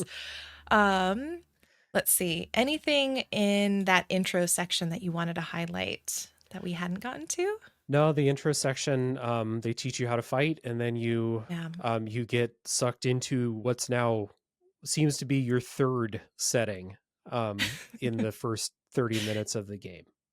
Yeah, no big deal. We'll just keep restarting Yeah. until eventually we find the right place, right? um, so when Tidus arrives, we aren't in the beautiful island that we see on the cover art. We're in these really dark, broken down ruins. Hmm. Um, it feels very ominous. The music is very minimal, but very sort of like, um, I would say, like, lower octave tones, more bass, more drum heavy, but very slow, processional almost, you could say. And really, the first bits are him just trying to find land, get to somewhere safe, and make a fire to stay warm. Hmm. It's it's very different from where he just was, right? Right. Like he was in probably, a modern city full of comfort. Plus he's a star athlete. His life seemed pretty good. And then all of a sudden he's in these weird ruins. There's like these fish monsters. He's hungry, he's thirsty, he's got to make a fire. And then these Hmm. people burst in speaking a language he doesn't understand. And it's like everything is going wrong. Right. He like from every angle he is surrounded by the unfamiliar. Hmm. I was surprised he knew how to make a fire. Titus didn't seem like a guy that would know how to make a Yeah. fire to me. So like Oh my gosh, to that's even such a to good that point. level of unfamiliarity, like he seemed like the kind of guy where like there's no way he could catch his own food and survive in the wilderness. So Hmm. but yeah, people come in with guns drawn, they're speaking a language he doesn't understand. So it's total fish out of water at the beginning. Yeah. Yeah, and fortunately, the folks who kind of come into the ruins, um, some of them look like they want to maybe attack him as well, but one of the members of that party stops them, and he instead gets pulled onto what seems to be like a scavenging ship of some Yeah. sort. And fortunately, this one person who stopped the rest of the party from attacking him, she turns out can speak, I guess English is what Tidus is. As a She can speak shorthand. Yeah. English. Yeah. Yeah. Um, and so this is him making first contact with just someone who can maybe give him a little bit of clue as to what is going on, where he is, when Yeah. he is, and what he can maybe do to get home Yeah. potentially. The first person to tell him, like, oh, you say you're from Xanarkand. I'm not so sure about that, buddy. Xanarkand was destroyed thousands of Yeah. years ago. And also, don't tell anyone that. Please just keep that to yourself. Um, Yeah. but this is important for like the bigger scope of one of the big story arcs in the game to introduce you to the Albed, these Hmm. people who are like portrayed as an enemy for a lot of the game, and they're an enemy of Yeah. like people of the faith. um but you meet them before you meet anybody else, and they're cool to you. So Yeah. you're immediate, like if they didn't, I kind of waffle back and forth because I think this intro takes a little bit too long to get you to Besaid, to meet everybody and get the real story going. But Hmm. I think it's important to characterize the Albed as not evil before Yeah. everyone starts telling you that they're evil. Hmm. I agree. I think it the longer I think about it, the more I appreciate he doesn't immediately end up in Besaid, both narratively, because it is this like lovely liminal space where it's like you have the high tech of old Xanarkand, or Xanarkand, and you have, this really colorful world of Besaid and Spira and like the full journey that you're going to take, and having this like transitional period, I think just it works for me. Hmm. And I think narratively, like you said, you have to meet the Albed first because otherwise you meet Waka first, Right. and uh He would poison your mind. and he would definitely give you a biased and incorrect representation of who the Albed are just as a Yeah. people. Hmm. Um, yeah, so I think, and it goes quickly enough that even though it does take us a long time to sort of get to Besaid, I don't think it wears out its welcome too much. Like you can get through that section relatively quickly, especially Yeah. if you've played before. It's one of those things where I think that I'm thinking about this because I'm on like playthrough 4 or 5 now, and I'm just Yeah. like, I know what's after this. I like this a little bit less, but I do think it's Hmm. important. Plus, Sin attacks. So Yeah. you get that connection between like, okay, was that thing with the Blitzball game and Sin attacking, like, was that real? Like, is this real? But Hmm. Sin is in both places. So you get that connection. Yeah. Yeah. One of the things I think is really interesting, yeah, about the Albed in general, they are the representation. We'll see them brought up a bunch about the sort of the sacrilegious culture. Like you said, they're hated for their beliefs, particularly the practice of utilizing technology, which is called machina, which goes against the teachings of Yevon. Um, I remember, and I think generally, I was trying to read up in like the forums and online because I always wondered what the inspiration for the Albed, where that came from, other than the more abstract peoples who have been ostracized or hated for their beliefs. I think that in the abstract, any group that's been hated for their beliefs could probably be put into some sort of Albed connection. Hmm. For me, I just remember very distinctly because I played this as a kid when this was like around the time of 9/11. Yeah. This was time like in the 2000s. We learn the Albed are kind of nomadic and they live in the desert. For me, they were always very like reminiscent of Arabic Levant kind of cultures. And so I was always curious, and I'm always curious when I talk to other folks about the game, if you have any like thoughts on the Albed just in general like that. If you're like, nope, I don't see that at all. No, they um, always felt very Middle Eastern coded to me, for sure. yeah. Like, and it's not to say that it's a like a mean spirited thing on the side Hmm. of the storytellers, because Yeah. I think, public image for them, for people from the Middle East, really shifted in 2001, and that's not something they could have possibly Right. have foreseen. And that's a, and that's coming from an American centric viewpoint anyway, which is my viewpoint. So it's like, I got what I got. But um, even when I played this in 2006, it still really felt that way. Um, Hmm. so yeah, I think that's, but it's weird because it's like, it's not, there are deserts in here, but like they're not exclusively there. Like they're all over the Right. place, just like everybody else is. Yeah. So it's not like a perfect one to one, but it definitely Right. felt coded that way. Yeah. And I think, again, I think this is an instance where anyone playing could look at the Albed, what they represent, and see any number of groups who have been persecuted for who they were, what they believed in, their way of life. I think that is, I don't think it was, again, like you said, intentional necessarily or super conscious by the developers of the game, but especially I just remember being a kid of that time Yeah. making that connection. And so it's interesting playing it now and revisiting that and remembering that's kind of like the connection I made even when I was in like high school, Yeah. What they meeting the Albed. what they represent is universal, but Yeah. there are certain things about them that feels coded that way. So, Hmm. So we hang out with, we learn her name is Riku, the one person we can talk to. mhm. We hang out with Riku. Yeah, she tells us, don't tell people that you from Xanarkand, because that's from 1,000 years ago, and that's weird.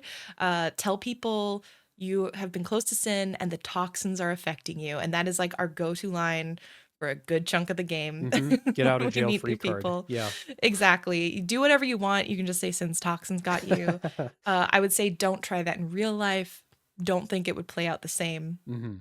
And we get a new goal, and that's to get to Luca because that's where blitzball tournaments happen.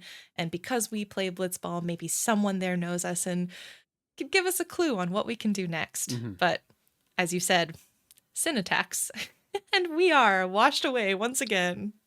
Yep. It's a good thing that Tidus and some other people in the world can just breathe underwater for like hours at a time. Don't ask Yeah. why. I don't think it's ever explained, but um, because it's like all the blitzball players do it. So, Hmm. um, yeah, you get attacked by Sin at sea and you wash up on an island that's not close to where you got attacked.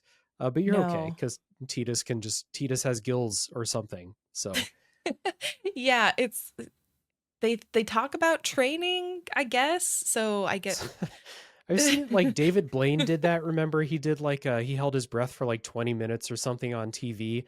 And it's like, okay, he dedicated his life to being able to hold his breath for 20 minutes. Like yeah. Titus is like he's in there for days, like unconscious in the water. So yeah, it's Yeah, great training. we just, yeah, he's that's why he's a star. Yeah, that's That's true. why Yeah. he's good at what he does. Um and Besaid is, what is this, our third or fourth refresh, I Yeah, that's our guess at it's our this point. fourth location, I Yep, think. Yeah. fourth location change. We're maybe like what, an hour or two into the game. I feel like we're not super far in. Um And this is a very different world because it is vibrant, it is colorful. You want to be on this beach. It's hmm beautiful.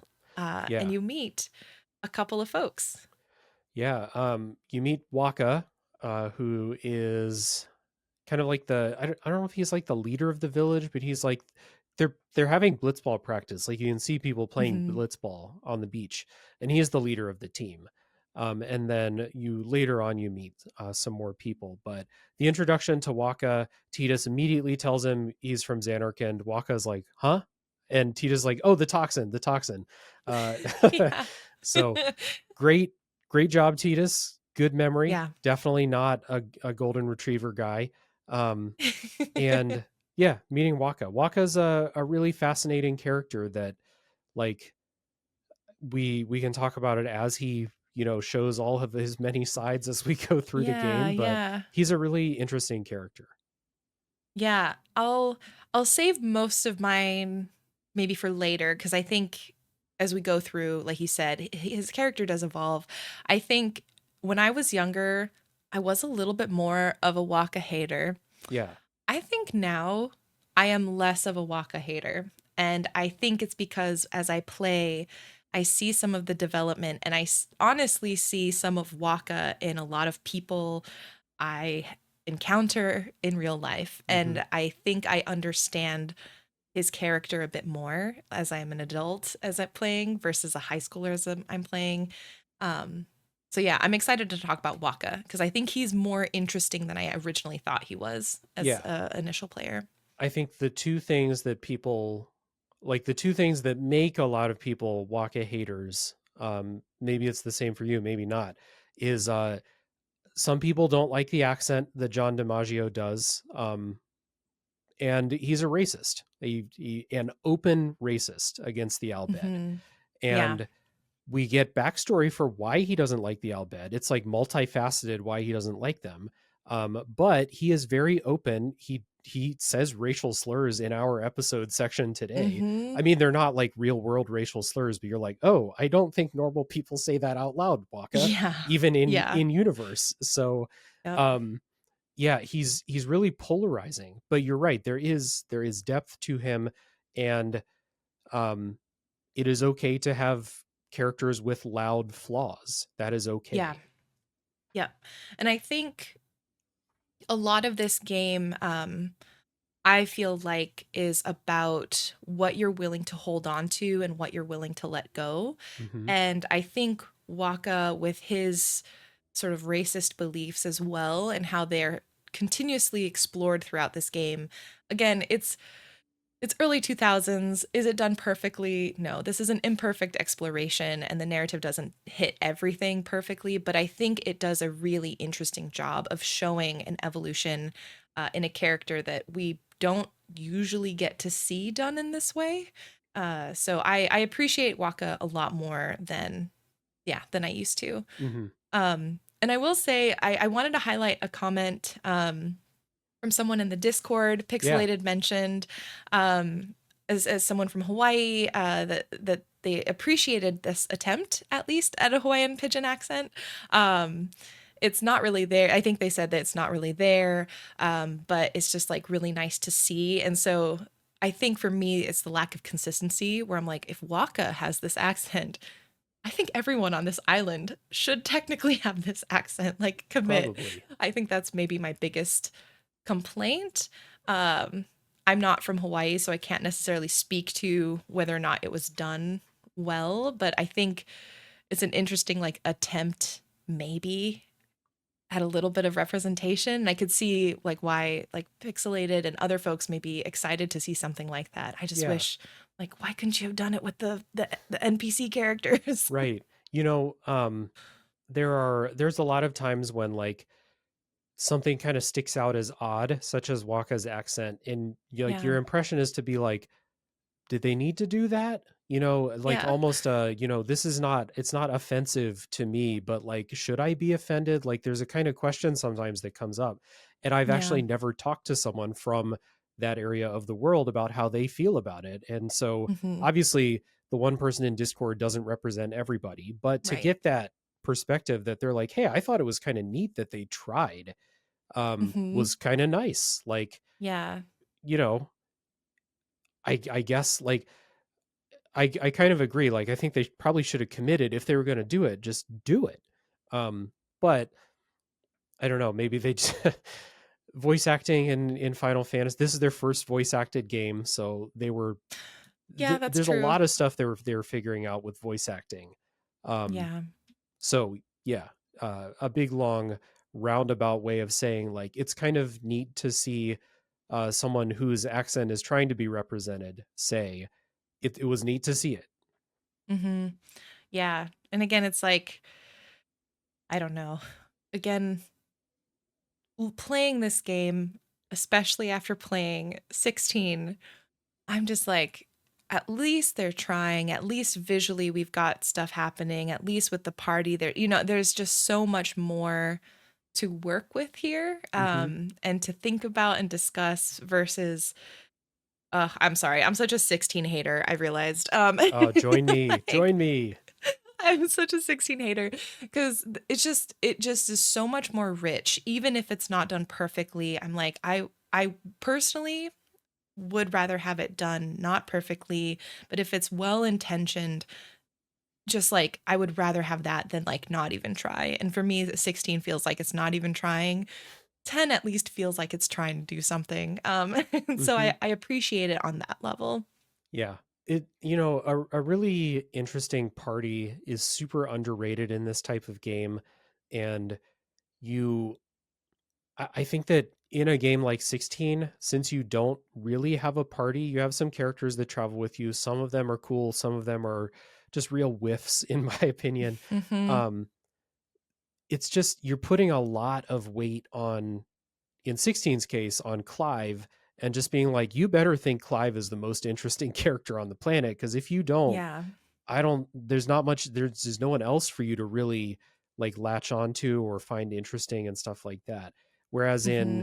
um in 10, they trade off as you go. Basically, you learn a little bit about Waka, and then you learn about Yuna, and then you learn about Orin and Lulu, and then Kamari gets his time, and you're slowly brought into this group. And like, even if some of the party characters are not the most interesting characters all by themselves, they're not all by themselves. They're always together. The Yeah. guardians are always together, and so it's always a group, and that can do a lot of lifting for your story. Hmm. Yeah. It's been so nice to play. It's been so refreshing. Um, when we talk with Waka, he also reaffirms what we've kind of been discussing, but this is maybe the first time I think as a player you really learn about this, where Yevon, this religion that they Yeah. all believe in, this belief is based on suffering for the sins of the past. Hmm. They're suffering for the sins that Xanarkin have done, and that is why, sin is here. It punishes and attacks us, and thank goodness you got out with just the toxins affecting your memory. Let's go to the temple, and maybe get you some help and get you some food. Yeah. But this, again, we hear it again. It's about suffering. The legacy of your forefathers is what is weighing on you today. And just again, because we're going to be talking a lot about legacy, I wanted to highlight that. That's Hmm. when Waka is telling the player that for the first time. And so they're living through, they're basically, if you are devout like Waka is, you're basically just living a life of atonement, um, in the hope that maybe in your lifetime, but maybe not, um, there will be enough atonement happening. I'm not sure, but enough happens that sin will go away, that you will have absolved sin, and the cycle of destruction will stop. And like, Yeah. Waka's super devout, um, because his brother died in a attack by sin. Um, Hmm. and he blames the Albed for that. He doesn't blame sin for it. But Yeah. as we see with a lot of people in real life and a lot of people in stories, right? Um, tragedy can, you can find meaning in tragedy through religion, and that's where Hmm. Waka's gone. Um, two parts of Waka. So he's he's found meaning through the religion of the teachings of Yevon, and he's also Hmm. found meaning in hating the Albed, um, Yeah. at no matter what's going on. So Mm. um, everyone else in the party, I feel like they're all like, Yuna's obviously very devout to it too. Like, the other characters, I feel like they all have different like variations in how much they believe, but they're, Hmm. you, once you meet Yuna and you find out the quest and the task that guardians have, they're all about, um we need to do this by the books first and foremost. I don't know how much Lulu truly believes. I don't know how much Kamari believes, but they don't want to Yeah. mess this up for Yuna's sake and for the sake of the world once we learn like what Yuna's trying to do, right? Yeah. So I love comparing this to a lot of other RPGs, that like, religion is usually present in some form. You fight God at the end of a lot of these games. Um it is a stereotype for a reason. Like, it Hmm. happens all the time. But this is a game that is about a religion and like how people live, and it's not just like, oh, the church is evil. Like, some other games have a turn where it's like, guess what? The church is evil and we're going to fight God and stuff like that. And this one's about religion basically from the beginning, and you explore so many different areas within that belief system. Hmm. And I think what's interesting and what I enjoy about this game is the fact that you see how this world has this calamity, it has sin, Yeah. and it has this central religion that they've used to explain why sin is there and also to codify how they get rid of sin, at Hmm. least temporarily. But there are so many factions that you see that have cropped up that explain things and deal with things a little bit differently.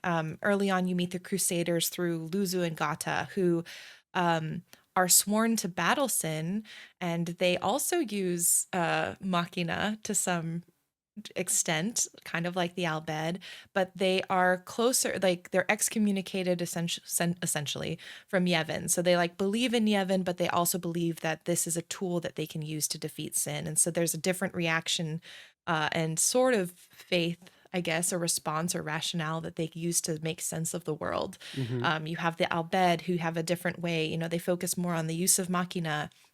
And at this point, we don't really know if they have anything else around sin that they believe, but we know that they obviously know sin exists. So it's like still part of their belief system that Machina is probably the way to go to defeat him. Um, so I appreciate that in addition to this sort of central religion, we see how not everyone is coping the same way, Yeah. essentially. And I think that for me reflects a lot of what we obviously see in real life. Like there are many ways that people explain how the world works and how we deal with the same situation. Um, so yeah. Right. And so that's one of like my favorite through lines throughout this and Final Fantasy X too, is like life in Spira is 100% dominated by sin, by the specter of sin. When is sin going to come back and destroy my town? Because it will happen. It, Hmm. it happens to every town. And so it dominates everyone's life. And so of course people find ways to survive and like keep their head on straight throughout all Yeah. of this. And so religion does it for some people, whether they take it in the kind of not passive but like the atonement path like the teachings do, or like the crusaders who are like, we believe but we have to take the fight to sin. And then you Yeah. have the Albed on the other side of that spectrum that are like, y'all are going about this the wrong way, but they're all focused on sin. That's it. Hmm. It's everywhere. It's everything anyone ever thinks about. Yeah. And I think we we'll touch on this more as we talk, I think, later in this section and probably next time. But what I appreciate about this game is it also delineates between the idea of faith and like belief in that more intrinsic sense, and then organized religion Yeah. and like the book that you follow and the rules that you follow. Hmm. And so I think what's interesting is at this point, as players, we are kind of seeing it all blended together. But as we meet the different groups, we see that difference between faith and the people who have faith in something truly, and the people who are going by the book simply because that is what the book told them to do, Hmm. and are more followers of that organized religion. So I think as we continue to play, that's something to pay attention to, is this contrast between sort of the bureaucratic side of it Hmm. versus the belief and sort of what is your purpose for your belief in this system. Yep. Exactly. So we are taken back to the village. We learn the what is it? Like The the blitz the the the the prayer. blitzball salute slash prayer. Yeah. Yeah, which I'm this makes me wish I was back in like college or something, or if I had more time, because the comparison between like sports as religion, like in the US especially, and religion as religion is fascinating to me. And the fact that blitzball, which is a sport, is equated now to this like religious ritual is just, yeah. Yeah. But whole other tangent. Hmm. And we're told to basically just present ourselves to the summoner, and so we go to the temple for the first time. Um, I have to say, the hymn of the faith, the song that you hear when you're in each of these temples, one of my like favorite sort of melodies, I guess. And you hear it in various forms. There's a lot of variations because each temple has a different version of it. But golly, this is like also like the piano theme to Xanarkand, just an iconic melody for me. Hmm. I don't want to speak definitively, but I think it's one of the first Final Fantasy songs to have like recorded vocals and not like a like a MIDI simulating vocals. Because I don't. No, that's not true. Yeah. I think, One well, Winged they Angel had always it in have, 7. Yeah, yeah, I was going to say One Winged Angel, and then every Final Fantasy has like the one the vocal track, signature one vocal track. "Eyes That's on Me." usually, Yeah, yeah, exactly. yeah. um, Anyway, um, it's a really, so if you were introduced to the concept of religion, you go in the temple, you have like the most holy sounding song playing when you're yeah. inside the temple. It really is like, oh no, this is serious business. I think Hmm. the music does a lot for that. Yeah. And we go to the temple. We end up going back, taking a nap because the summoner's not done. So I wanted to highlight a dream that Tidus has because again, it's this idea of letting go versus not. He dreams of his mom when his dad went missing and how she's sad about it. And he says something like, "Well, I'm not sad, dad's gone." And her response is, "Well, if he dies, you'll never be able to tell him how much you hate him." I was like, What a thing to wow, say to your kid. spite. I know. I'm like, you're telling your kid that spite is the way. But it's interesting because it's again this like you see Titus continuously thinking about his dad and how much he hates him. And I think at one point he does half admit, like, maybe this is a way for me to, never mind. But it's like, is this his way of not letting go and like holding on to his dad? Hmm. And maybe because the only memories he have really suck, the only thing he can do is hold on to him with spite versus, any sort of regret or love or melancholy. Yeah, that's been, I mean, obviously been going on for a while, and you have a lot of oh, just people in difficult situations, such as the one Titus finds him in right now, that if you can focus on something to motivate you or to, uh, you know, yeah, just anything to help you push on. Hmm. But also, this is now 2 times that Titus has had contact with Sin, and Yeah. there may be a reason why he's dreaming about his dad after 2 times, having that Hmm. contact. Interesting. Put a bookmark in that, and we'll Yeah. have to think about that some more. Um, and then we get to our first temple and cloister experience, trial experience.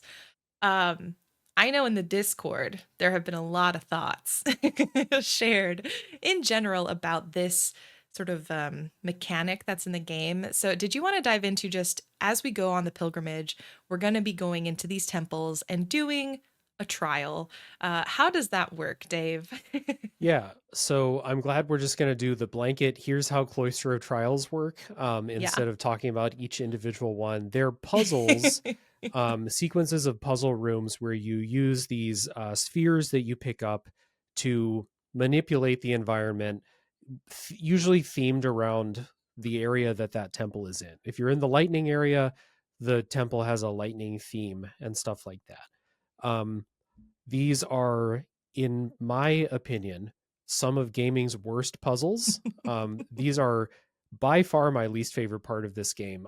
Anytime I replay the game now, I just play with a guide open. I'm like, I've solved these one time in my life. I have nothing to prove. I'm getting Yeah. through these as fast as possible.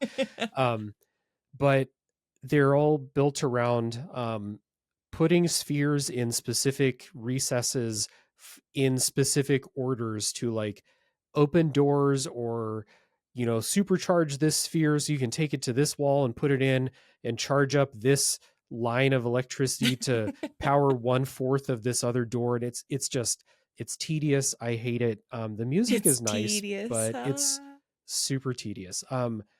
Tidus can only hold one sphere despite having 2 hands, which is Gosh. infuriating.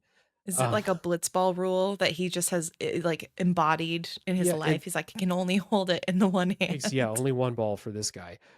Yeah. And this is a Tetsuya Nomura character. You know, he's got pockets, but he can't carry more than one, thing. So Yep. yeah, these stink. Um, they don't make any sense. It makes sense that summoners going on this pilgrimage would have to face some sort of trial, I Hmm. guess, in order to, um, show their worth in order to take on the next Aeon from the temple. You're gathering Aeons to become as powerful as you can to hopefully fight sin. That's the point of the pilgrimage. And so you got to prove your worth somehow. I don't think these puzzles were the way because one other thing I was thinking about is Yuna is not the only summoner going on a pilgrimage. No. There's actually quite a few of them. And so are they resetting these puzzles? Like they have the temple workers, like the monks or whatever, they go and reset the spheres and rebuild the walls that you blow up and stuff like that. It just, Yeah. the fact that they're there makes sense, but nothing else about them makes sense. And they're not good puzzles. So they're just, that's my Cloister of Trials rant. And I hope to never speak of them again. Yeah, I'm with you. I love puzzles and I want to love these trials so badly, but they make it so hard. It's really unfortunate because I think I could see a world where maybe these are done a little bit better, with a little bit more just quality of life design adjustments, but as they stand, I agree, they're the worst part of Final Fantasy X, even worse than Blitzball, I would say. And yeah, I am the same. I have a guide open.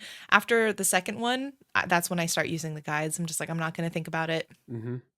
Just get through it as quickly as possible. Yep. Cause yeah. It's interesting to think of like, did they think that you needed to do something different other than walking, talking, and fighting? Because those are the general types of things that you do in this type of RPG. And they were like, Hmm. they're going to get bored with our wonderfully created cast of characters and our intrigue and our like top class turn-based combat. They need to be sidelined for 15 minutes to a half hour to do this puzzle. Um, I wonder if that's where it stemmed from, where they're like, this has to be completely different gameplay mode, Yeah. otherwise we'll lose people or they'll get bored or something, or we don't want to just have like another boss fight in here as a trial. So a puzzle Hmm. that can be a trial. I don't know, but it's a miss. Yeah. I always assumed because like it would be weird if there were tons of fiends in the temples. Right. So I was like, okay, like a puzzle technically makes sense, but my God, you did it in possibly the worst way you could have done. And I say this as someone who adores this game. Yeah. So yeah, it's pretty rough. Again, conceptually, I'm like, I could see a world where if they ever remade this game, which I'm sure at some point we get far enough away from it, they will. I could see a remake fixing this. I think we can fix him. Yeah. I think this is fixable. I just, yeah, I don't know. I also wondered if maybe because again, first PS3 title wanting, or sorry, first PS2 title, maybe they were just like, let's add this because now we're on a whole different, console. Let's add another thing that we don't usually do in Final Fantasy. Maybe it's just one of those. Yeah. It's like their engine that they're using is not good for running around and like trying to push a No. pedestal or stuff like that. It's just not great. No matter what No. the reasoning was, not great. So yeah, that's the No. Cloister of Trials, everybody. Yep. And now we don't have to speak of it again Yes. the rest of this podcast. At the end of this first cloister of trials that we go through, though, we end up in what looks kind of like a waiting room, like a foyer. We have some characters like Lulu, Kimari, who are waiting for Yuna to finish because she is still not done with her trial, essentially her time in trying to get this Aeon, to recruit this Aeon. And we meet Lulu. I love Lulu. I feel like she is such an underdeveloped character in this game, but I don't care. She's an icon. She The is. belt dress. Oh, Mm-hmm. oh my gosh. Apparently the belt dress was to push and see how complex they could make her dress essentially. And of course, this guy loves belts, right? Yeah. Like I can't. If So, there's anything um Nomura likes, it's belts. So he loves belts. how does he approach the challenge of pushing the PS2 and its technical capabilities? More Belts. belts. More belts. Yep. Yep. Yeah, according to yeah, I think it's like Wikipedia or something I was reading about it and that was the push was for more belts to try and see if they could get that to render. And I think they kind of cheated because I feel like most of her shots are like half up anyways. They don't show the belts very much, but Mm-hmm. They are still there. very cool. Yeah. They're there. She's a good Um character. She's a character who I found more depth in the more I talk to her. Whenever you get a chance to talk to party members, she actually yeah. has like several completely optional conversations um, that really characterize her as a she's looking out for Yuna first and foremost, but she's also Mhm. kind of looking out for Tidus also. She has Yeah. you get the sense that she is very um she's wise, like she has a lot of life experience, we'll say, and it Mhm. comes out in some of those optional conversations. um I think we laughed about how old her canon age is like last I think time, it's like yeah, 22. she's Yeah. 22, but she's like late 30s, I feel like she's got that kind of Yeah. vibe. So she's got that kind of like, she's seen a lot, she's had different types of relationships, it feels like, and she's got wisdom to share. um Mhm. so Yeah. I was thinking about the ages thing, and while you can't this is me like trying to make reasoning happen with it. Because I agree, she acts like a 30-year-old. In my mind, she's in her 30s. mhm, In my mind, Waka's in his 30s. yeah. Aaron should be 50, Mhm. but subtract 20 decades from each of them. Um, but I think what's interesting conceptually is they're in a world where sin does come and massacre essentially cities around the clock. When sin is around, sin is killing a lot of people. Yeah. And so one could argue that maybe this is a younger party simply because this is a world where people don't get the chance necessarily to get really old, Mhm. depending on when if they're born during a time of calm or not, so Yeah. you could maybe argue that, Yep. I but I mean, do think these characters should be older. they should be. It's also a world where like you can easily imagine people have to grow up fast because, Yeah, you know, exactly. even if you are born at the beginning of one of the columns, you get 10 years before sin comes back. And so Hmm. you're not that old the next time, like the first time you're going to see sin. And if you live near the coast, it's going to happen at some point. Hmm. Yeah. Uh, but fortunately, we don't have to wait too long because Yuna is comes out very shortly after of the room that she is in, and she says, "I've done it. I am a summoner."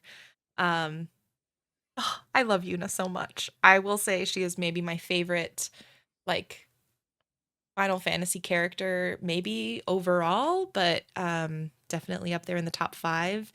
Definitely famous favorite like lead like lady character for Hmm. sure.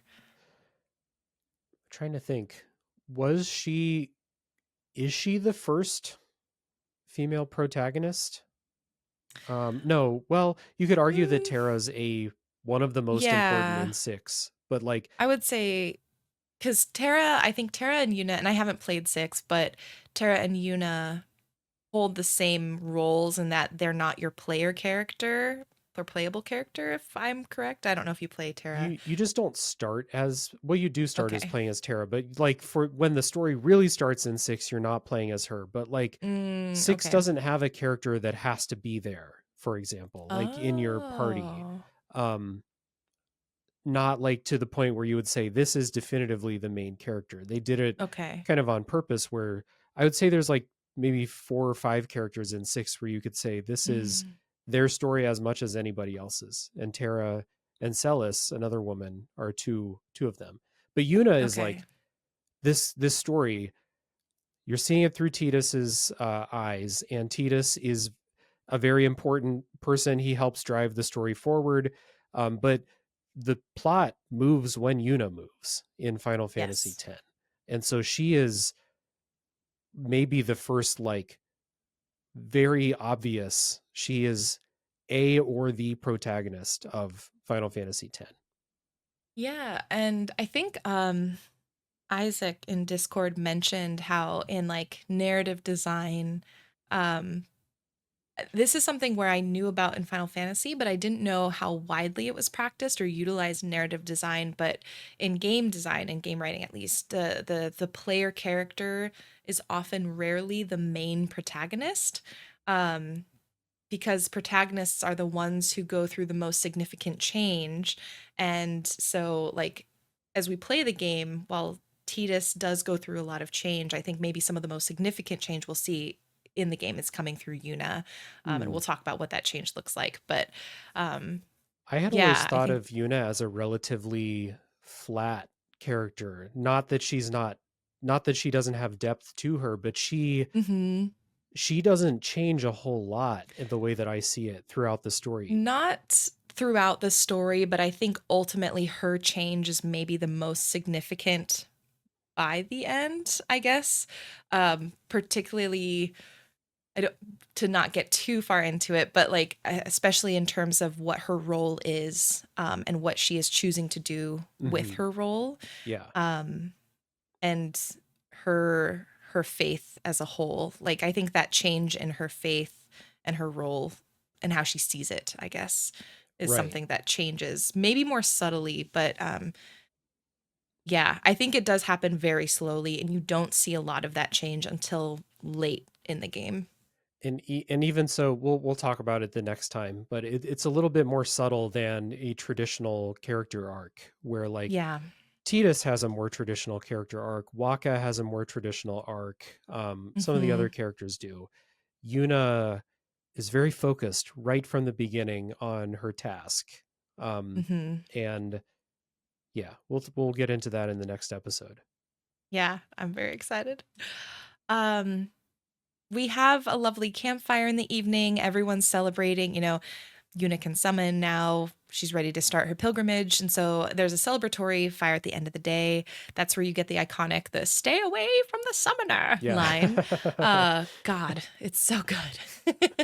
Well, think um, that old lady that tells you to stay away from the summoner, she knows like, hey, the summoner, she's our only chance. Don't mess with her. Like yeah, she's seen she failed knows. summoners in the past. Yeah.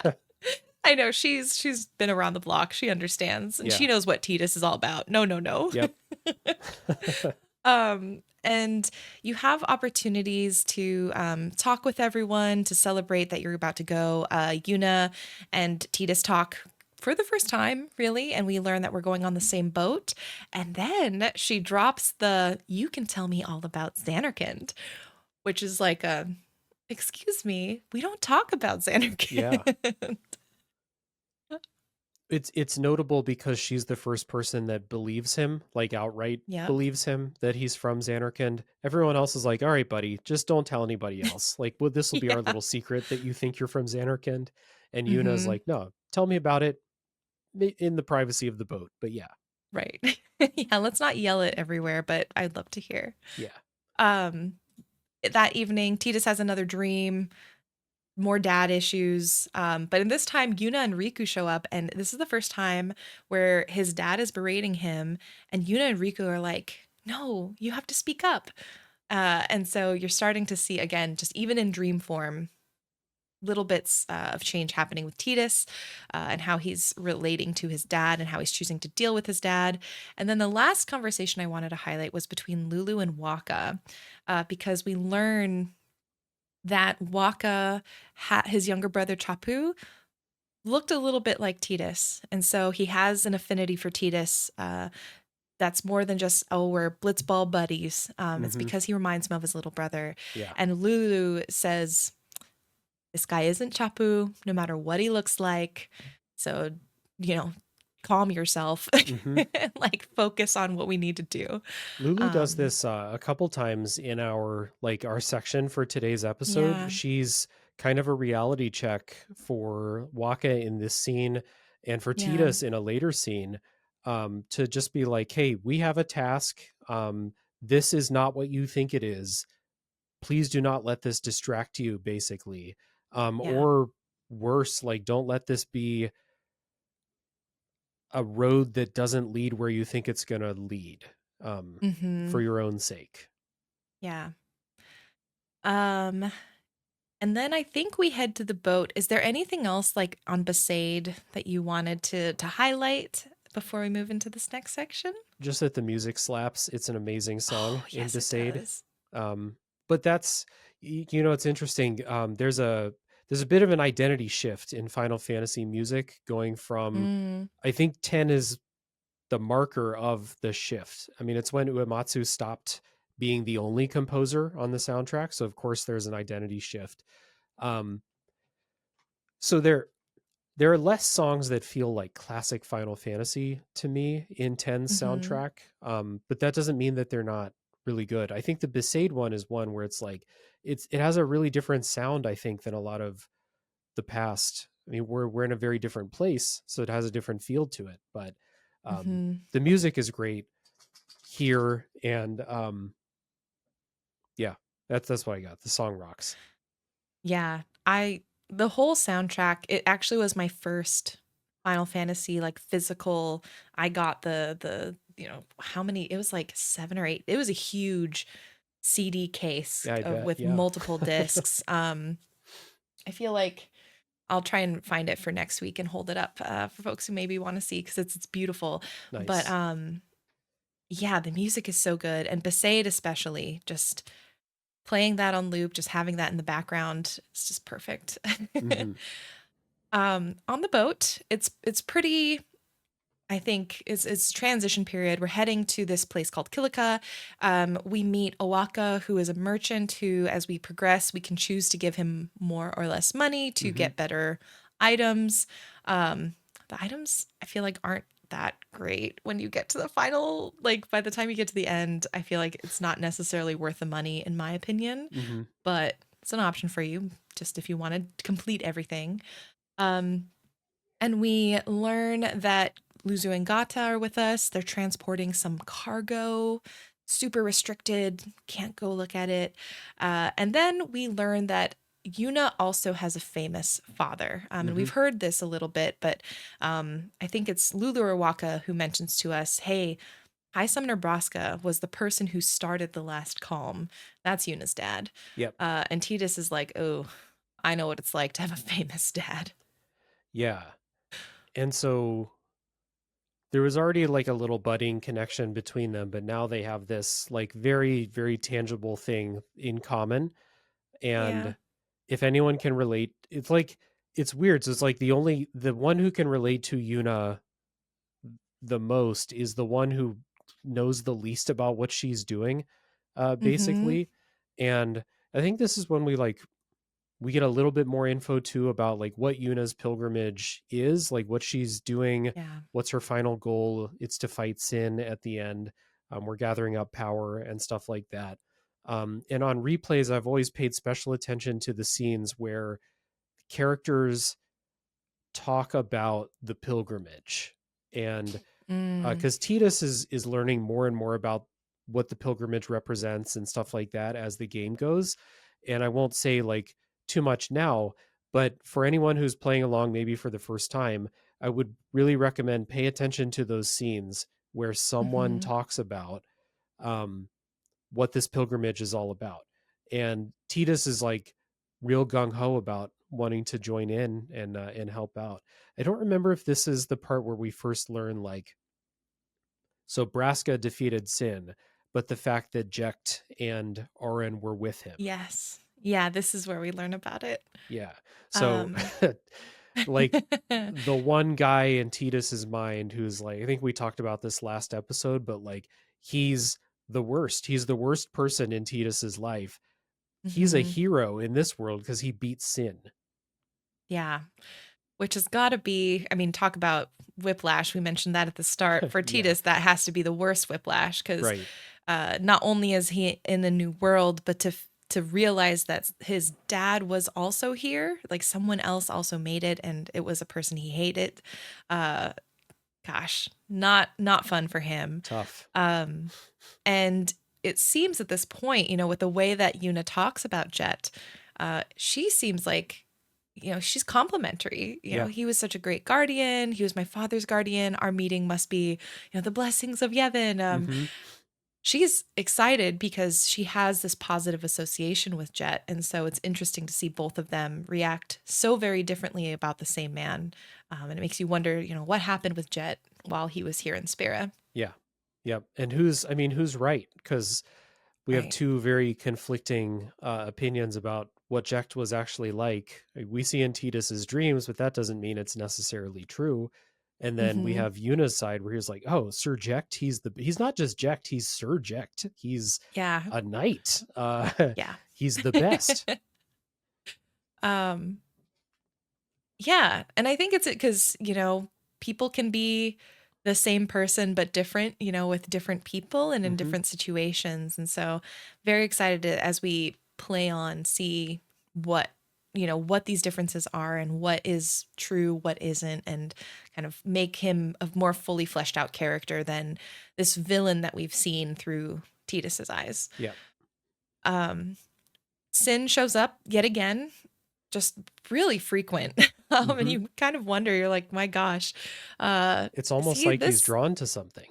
Yeah, it's like these constantly around where we are at, which is a little bit obnoxious. Hmm. So we have another boss battle.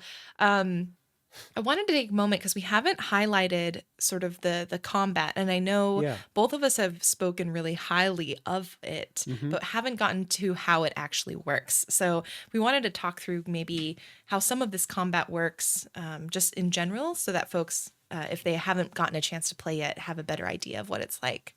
Yeah, I think the cool features of the turn-based combat here to me are that it's true turn-based. So Hmm. the Final Fantasy games before this had the active time battle system where you basically had a bar filling up, and when it was full, it was your turn to make a move. But everyone else's bars are filling up too, so you have to be quick and be on top of it when it's your turn. And in this one, it's true turn-based. You can sit, you can think, and you can swap characters out with no penalty as many times as you want per turn. But Hmm. I think the secret sauce to this for me is they show you the turn order and you can Yeah. manipulate it. So if you're like, um, I Tidus attacks, then Waka attacks, then the monster attacks, then Lulu attacks, but I really want Lulu to attack before the monster. There are ways that you can make that happen. And that's Hmm. honestly, that's one of the biggest things about this strategy wise is manipulating that, making sure you get as many turns as possible before the enemy gets to do anything. And if they do get to do something, status effects are really good, which is something that like I really love when turn-based combat systems let you use status effects, especially against Yeah. like boss fights and stuff when you might want them the most. Um, it sounds simple, but a lot of turn-based RPGs do not let you use status effects against the hardest enemies. And it's like, well, I don't need them against the weak enemies. I kill them in 2 hits. I need Yeah. them against the bosses. And FF10 is like, yeah, poison the boss. Go ahead.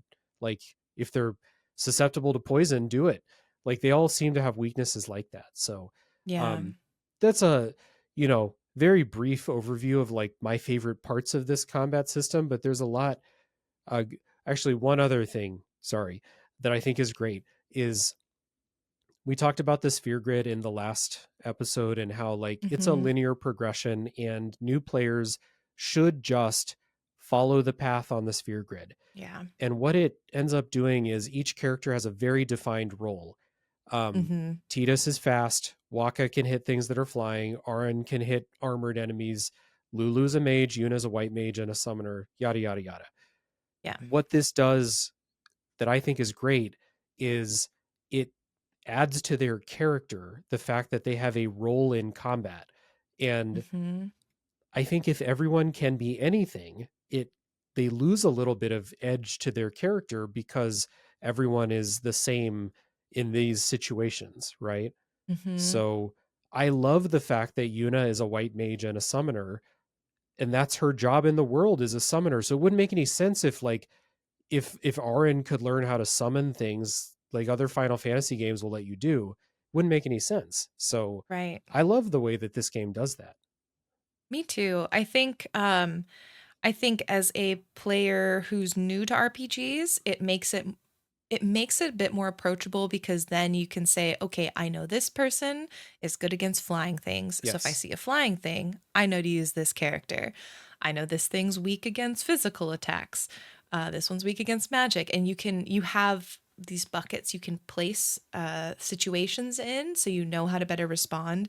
And like you said, for some of the boss battles, or if you're playing on a harder, like, sort of mode, you can basically get more interesting strategy challenges by trying to manipulate that time. um what is it, the turn line, I forget, timeline, turn timeline, Hmm. to try and make sure, like, I love playing and saying, okay, I'm going to try to defeat all the enemies before I can that before they even hit me. I want to try and make sure I get all KOs, things like that. It's just really fun to play with the system. Hmm. um yeah, it's probably one of the most, to me, intuitive turn-based systems I've ever experienced. And anytime I play a game that draws from it, or I feel like has the same DNA of this, because it was the first one I felt like did this type of turn-based battle. I'm not sure entirely if it is, but it's the first one I experienced. So for me, this is a very quintessentially Final Fantasy X setup. Hmm. And they really onboard you for a really long time before enemies start to get complex to the point where it's Yeah. like um you know you're taught that Waka should come in to hit flying enemies, but there might be another enemy that you would rather use a different skill that Waka has on, and there's a flying enemy also. So like they introduce choices and strategy into the combat, but they onboard you for several hours before you get to that point. It's really like Hmm. um I think it's the Kilika temple where you fight the first boss, where it's like it's not an obvious choice of like what each character has to do in combat, I think. Hmm. I think so too. The one that comes up after you're at the top of the stairs. Yeah. That one? Yeah, I think that is. Yeah, so that's the battle system in a nutshell. And speaking of Kilika, after Sin, we defeat Sin once again, or Sin Spawn, technically. And unfortunately, the sort of tsunami and wave that is caused by Sin, as well as Sin's body itself, or the Sin Spawn's body itself, um, collides with Kilika village in a really catastrophic way. Before our ship gets there, Sin does, and decimates the people of the village. Hmm. And so when we arrive, the gravity of what we are fighting against and doing this pilgrimage for really sets in for the first time, because Yuna, uh, instead of being greeted by the villagers, is greeted with, a town that is essentially wiped clean. Hmm. People are just gone. And she has a job to do when she gets there. Hmm. So it's the other side of her job as a summoner is not just to go on the pilgrimage, but she does a kind of like sending ritual to usher the spirits of the dead to the afterlife. They Yeah. say that if they don't do that, they'll turn into monsters. So um, this is like I think the opening part, the Blitzball game when Sin attacks in Xanarkand is like pretty well known. It's very early in the game, so you'll see it if you boot the game up, basically. I Hmm. think this is the most famous scene besides the Yeah. laughing scene from FF10. Um, Yeah. when Yuna dances and does the sending ritual, and it's again gorgeous, like incredibly colorful. The choreography of her dance, the music, the like you feel the gravity of the situation. um it's and like Yuna's doing her job. Like I got that feeling too, like she's this is a tragedy, there's been huge loss of life, homes are destroyed and stuff like that, and Yuna has to get out there and do her job. She's really young, she's Mhm. really inexperienced as a summoner. She's not like hardened to the world, right? But Yeah. she's got to go do it. She's the only one who can do this. Yeah. And you can see that in experience it at the very end because she finishes and Lulu kind of takes her in for a hug and just says, you did great, but no crying next time. Mm, Because during this dance, Luna Yuna is crying. Oh, and it's just such a heartbreaking moment because you realize like this is a 17-year-old who has the weight of the world on her shoulders. Like there yeah. are other summoners, but the expectation that because of her lineage, because Braska is her father, everyone kind of expects her to be the one to Hmm. bring the next calm in. Um, and this is, I think, the first time Tidus realizes the weight of what's happening. I think this is the first time we as a player realize what's going on. And I think this is the first time Yuna as a character feels that weight for real for the first time as Yeah. well. Or it's maybe one of those things where like she can understand it and say Mhm. like, yes, I understand all of this Yeah. responsibility, but there is no way to fully understand it and grapple with it until you got to go actually be in it. And Yeah. I this is the first time that we see the widespread destruction that Sin can cause. We've seen Sin attack Xanarkand and destroy a bunch of buildings, but we don't even know if that's real. Like Right. that's not here. Um, and so this is the first time when we like have to sit in the aftermath of one of Sin's attacks, and Mhm. you can walk around Kilika after this sending ceremony. You can talk to the NPCs, and they're all just broken by it. Yeah. It's a good game for talking to NPCs, especially in like big moments like this, because they gave everybody dialogue that's like very much about what you hope they're talking about. Remember, there's a Mhm. guy who's like, he had like a merchant stall or something like that, and he's just like standing in it. It doesn't have a roof anymore. It's just like there's like a table, and he's just in there. And you try and talk to him, and he's like, he's just got nothing to say anymore. He's just like, I'm here because this is my spot, even though it's not my spot anymore. But Mhm. where else am I gonna go? You know? Yeah. Yeah. I think I think also a lot about how like this game is made this is a made in Japan game, right? And Japan is a country that has dealt with tsunamis. Yeah. And Southeast Asia is a region that deals with tsunamis quite often. And so Hmm. I think a lot about how maybe there is a level of depth and accuracy they can portray this particular type of tragedy, especially because this is something that, like culturally, in Japan, this happens. And I think around the time, or maybe it was maybe just shortly after Final Fantasy X came out, there was a really major tsunami in Japan, and so playing this also sort of at the same timeline around that happening was really it just added another level of gravity and just somberness to it. Yeah. I Yeah. had always kind of made a connection between sin and a natural disaster because that's what Yeah. it basically is. It just shows up without warning or with very little warning, and there's nothing you can do. You can't fight a tsunami, you can't fight a tornado. I mean, in my neck of the woods, tornadoes are the thing. So, Mhm. what do if a tornado shows up, you just have to hope it doesn't come to your house. Like that's all you can Yeah. do basically. And for these people like in Kilika especially, they're living in like a village on stilts basically on the water. And so there is no defending Kilika against Sin. Maybe some Mhm. of the other places are either insulated because they're further inland or they're more built up, but not this place. This is a Right. very vulnerable place, and it just gets absolutely demolished. Yeah. Yeah. And I think to your point, I hadn't really thought about how the folks, especially like Spira is um, a series of islands, right? But so they're all very susceptible to this type of natural disaster, but especially these smaller outlying islands, I feel Hmm. like probably are getting the brunt of this more often. Um, if we're equating it to like a natural disaster, usually it's like the outer areas that experience more of these tragedies and get less of that support. And so, especially you're out not in a big city, because we see that later with Luca. There are bigger islands, bigger cities, but this is a place that doesn't have support necessarily to even come back from something like this really quickly. Yeah.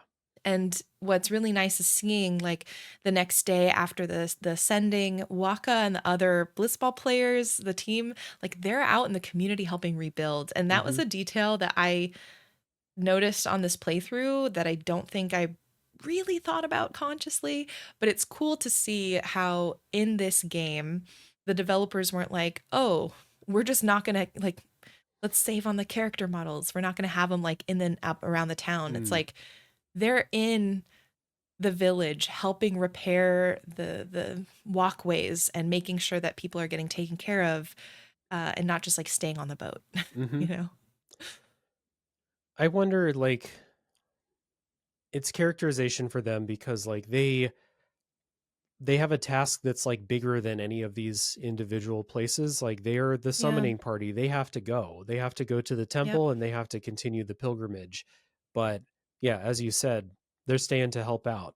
And as you know, as we learn with all the stuff going on in the world, like that's however you can help out, that's the best way to help Mhm. out. So Yeah. if that just means like grabbing a hammer and helping them rebuild their dock or whatever, like that's how Mhm. you can help. That's a good way to do it. Yeah. Yeah. And so they take some time in the morning, they're helping out, but the pilgrimage does call. And so they head over to Kilika Temple. You It's get this bad. fun area that you get to walk through. That's a poison forest hellscape. Hmm. And then you get to the temple. And yeah, this whole section, I think, honestly, is maybe my least favorite area of the game. I don't know why specifically, but I feel like this is the area that I am always just ready to get out of Mm. as soon as possible. And I think maybe it's because I also tend to grind in this area the most every time I play through, Ah. where I always grind here because I want to defeat the Ochu that's in the middle, versus like going around and Hmm. avoiding that combat. Yeah. So I think maybe I set myself up for a little bit of This resentment. this is the start of a shortage of ability spheres on the sphere grid, and so Mm-hmm. I before I realized it wasn't going to happen, I like tried to grind up ability spheres, but there's just not that many enemies that drop them around here. So No. you ran into this thing where it's like Lulu, Waka, and another character are all just stuck on this sphere.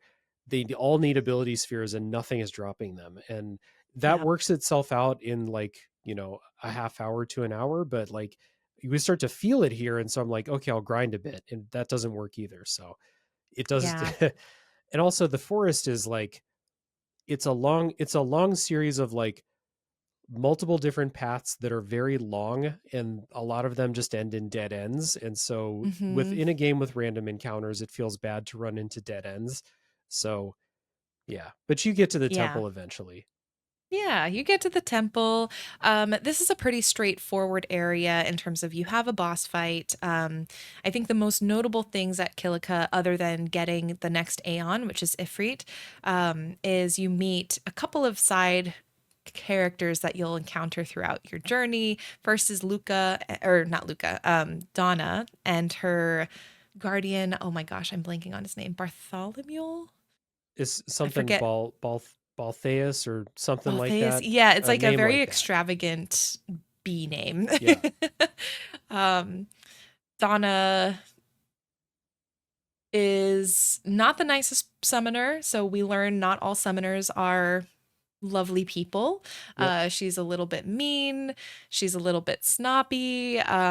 Doesn't have a lot of clothes on, so that's interesting. I will say I'll link in the pour over section. I found this really fascinating article digging into from a person who's like into fashion.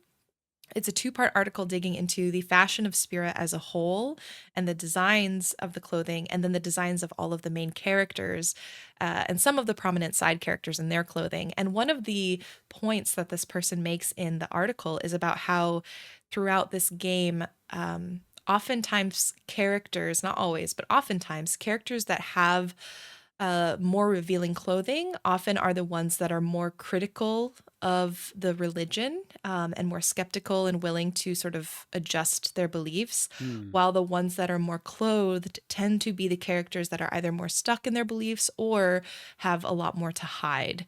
Um, I I think some of the lack of clothing, especially on the part of the women, may not be entirely that, Yeah, I was thinking but about Unaleska as yeah, I'm a like, first example of that. Alaska. I don't know if that's checks out with every instance, but it's something maybe to think about. And overall, it was an interesting article to think about in terms of the design clothing choices. Hmm. So I'll link that in the pour over. Yeah, for But sure. anything else from Kilika Temple you wanted to highlight? Just that, it shows by meeting the other summoner, it just shows that there's a bit of a rivalry between summoners, and then again, Mm, Yuna is famous, so people are not everyone is nice to her in the way that, people are jealous of famous people. People yeah. dislike famous people because they're in front of their face all the time or in conversation all the time. So there is a little bit of hostility from some other summoners toward Yuna, Hmm. whether it's a rivalry thing or just like a, hey, I'm a summoner too. She's not all that. I'm doing the Yeah. thing too. Like, where's my respect kind of thing. Hmm. Yeah, I imagine, especially if you're trying to be a summoner at the same time as Lord Braska's daughter, Yeah. uh, I can see why folks would be maybe a little bit standoffish, Yeah. if they're trying to make a name for themselves as well. Um, but because it seems like, again, with the competitive aspect, only one person can bring the calm every 10 years at a minimum. Yeah. So it's like you really only get a couple of shots, I would imagine, before your career as a summoner maybe winds down, Hmm. just for the sake of time. Yeah. So And yeah. that is something interesting to keep in mind when we move into the second half of the game. I will try to Hmm. remember to pull that pin out when we get there. Yeah, definitely. So after Kilika Temple, we head back on the boat. The road trip continues. I think in this section, really the only major topic that comes up in the major interaction is you have the opportunity to learn the jet shot, which is a really cool sports blitzball move, Yeah. that you can eventually use. I mean, I can't really imagine playing blitzball without it. But it is Hmm. possible to mess it up and not learn it. So Yes. And I it's always the make sure only to chance in the save. game. Yeah. Always make sure to save when you see that blitzball sitting out on the deck of the ship. Go save before you go do anything with it. Hmm. Yep. I remember the very first time I played Final Fantasy X. I had like the Prima strategy guide Oh, by nice. me, and uh, I had read it but forgot to do that, like, and actually save beforehand. Failed it my first time, and Hmm. I was so mad. I actually went back to the Kilika Temple. Like, I ended up having to redo the entire section because the last time I saved was, I think, before the boss fight on Kilika. So I have a very bitter memory of achieving the jet shot finally. Yeah, I failed it my first time too. I just like Hmm. didn't know it was coming and wasn't prepared for it and just Yeah. panicked and lost. But it's not that hard. No. Yeah. I wanted to take a moment because this is a quiet time in the game to really quickly talk about Tidus and Yuna and their dads, and how we come across a lot of dad issues in this game, and how they relate to their dads is very different. Um, Yuna, she doesn't have the resentment towards her father that Tidus does, but like Tidus, she takes on the same role as her dad. Um, and has a lot of the same aims that her dad has. And so she's like anchored to the past in a very similar way. Did you have any thoughts on just like their relationships with their fathers that you wanted to talk about? I wonder if Yuna's father wasn't a summoner, if she would be doing it in the first place. I don't think that that's Mm, really explored. Um, I don't think, or maybe later in a conversation, but not to my memory. Do we really get into why Yuna became a summoner? But you have to yeah. think that her dad's legacy played a big part in that. Um, Yeah. and Yuna doesn't strike me as someone who's doing it for like, let me get the clout that my dad has, but No. definitely like you can kind of unconsciously follow in your parents' footsteps if what they're doing at all seems like something that's right or interesting or something. Like I remember when I was having real career uncertainty, in that I was in a job that I desperately needed to get out of, and I didn't have a very obvious path into a different career. So I Mm. defaulted to, well, my parents were teachers, let me explore that. And there was really no other thought process to that beyond my parents were teachers. Yeah. And so it could be something similar where it's like maybe she didn't grow up wanting to be a summoner, but when the opportunity, I guess, presents itself, I don't know how summoners are chosen, but Mm-hmm. when the opportunity came up, she's like, well, yeah, this makes sense for me to do because it's what my family does. So Yeah. I don't know.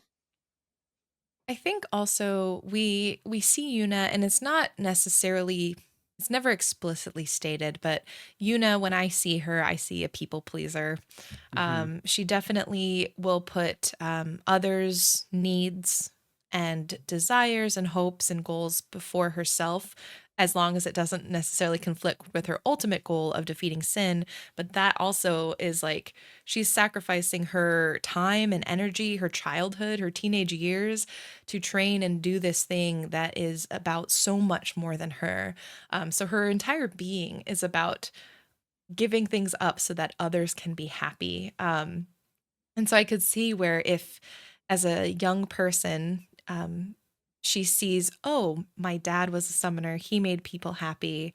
I could maybe make people happy, and maybe my dad and like his legacy, make him proud through that. Hmm. I could see her falling into choosing to be a summoner for that reason.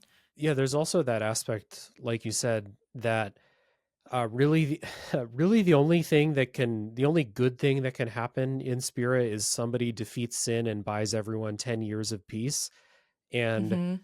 she has now seen that. She grew up in that. And so for her to then maybe think like, well, that was great. And maybe there is, maybe I can follow in his footsteps and do this again for people. Um, that could have been the thing that made the decision for her. Because Hmm. several times, even in our section ahead of us that we haven't talked about, she puts other people's needs and the needs of the world, the people of Spira in general, so far out in front of what she might want from her own life. She's basically throughout the game, she signs away everything about her future to help Yeah. people, the people of Spira. So Yeah. definitely you're on to something with her character there. And Tidus definitely does not carry the same love or selflessness in terms of wanting to do blitzball to make his dad proud. Right. We know again, Tidus's childhood with Jet was not great. We learn Jet is, I mean, he's an asshole. We also hear about in one of the dream sequences that he was probably an alcoholic. Yeah. He drank a lot. Um, and as a result, he was pretty verbally abusive to Tidus, Hmm. and did not and emotionally abusive towards Tidus. And I imagine for me, Tidus is working through a lot of spite, but perhaps underneath all of that, especially as a younger child, like he probably idolized his dad quite a bit, I Hmm. would imagine. Like if your dad's this really cool blitzball player who's doing things, everyone loves your dad, you probably are like, my dad is so freaking cool. And that idolization in contrast with the way his dad actually treated him in real life, um, caused this hatred and resentment to build up. And so for me, he probably went into blitzball to one up his dad, honestly, to make a name for himself beyond being Jet's son. It's like, no, he's better than Jet. Hmm. That's what I see, at least with his dad. It could also be why Tidus is so quick to want to like hop on board with the party. Mm, If he's had a lack of family before, for, to put it in a simple way, yeah. that he wants to hop on board. Number one, because he's definitely has a crush on Yuna at this point, but Oh yeah. also, um, like he's found a bit of a community for himself with the Blitzball team and then with the Guardians and stuff like that. So, Hmm. and then once you find out that his daddy issues they're not going away, not by a long shot. That's extra motivation for him to. So I'm not just doing this for like to help Yuna out. Like I actually get to fight my own demons here, Hmm. in a way. Yeah. I know. And the extra layer of his dad also being a guardian, I think just that's another layer for him to deal with as well. Like, not only my dad, he did blitzball, so I did blitzball. Now I'm here, I'm part of this party. At this point, he's not like officially a guardian, but he's part of the party. Yuna has Hmm. said, like, I want him close by. Yeah. And Tidus is kind of like, yeah, I guess, okay. Um, but he knows now his dad was also a guardian. So there's like, again, It's he's just like, like he exits his dad's shadow only to directly enter his dad's yeah, he can shadow. never escape this, like, yeah, the jet legacy, you Yeah. know. Um, so we do the jet shot. Uh, if you're like me, you don't really try because you're not going to play blitzball anyway. Ugh. And and you enter Luca. And Luca is vastly different from Besaid and Kilika. This is a city. You've got people, you've got multiple docks, ships are everywhere. People are gathering from all around Spira because there is a tournament happening to celebrate. We find out the Maester Micah and his 50 years as Maester, Hmm. which I love Tidus because he's like, 50 years? Shouldn't this guy be retired by now? I'm like, Yes. Term yes, limits for maesters, please. yes, please. We need to have some sort of regulation here. Yeah. So shout out to Tidus for being a real one for saying Hmm. that out loud. Much to Waka's embarrassment. Yeah. It's interesting going to the city, and it's like finally a place where Tidus can feel at home because he's going to play blitzball, and he's like, well, if Yeah, there's anything in this world that I'm comfortable with, if there's anything that I know, it's that I can play blitzball, and yeah, I'm just gonna be in my element here. So, and the team, um, the Aurochs, the Besaid Aurochs, are terrible, and they're yeah. expected to lose every game that they play. And Tidus is like, you know, I got you. Jump on my back.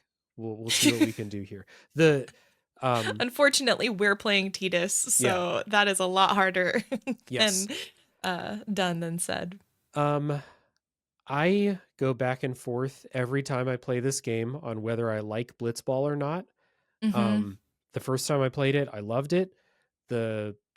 Subsequent, it's like clockwork. I just flip from this is really cool to this sucks really bad. And Yeah. I'm back on this sucks. I'm back on Blitzball sucks. It is partly because your first introduction to Blitzball, we had a good discussion about this in the Discord server. Um, Hmm. they teach you how to play Blitzball in an it's not unwinnable, but it's like you have to be really good to win this game because your team is all terrible. Tidus can't even use the eject shot until halftime, even Yep. if you did the thing to get it. You're supposed to lose, I think. Um, but they're also introducing a mini game to you in a really frustrating way where it's like you play this game, your guys can't shoot, everyone just steals the ball from you all the time, your goalie can't stop anything, your team's a disaster. And so I think a lot of people play, that's the only time you ever have to play blitzball.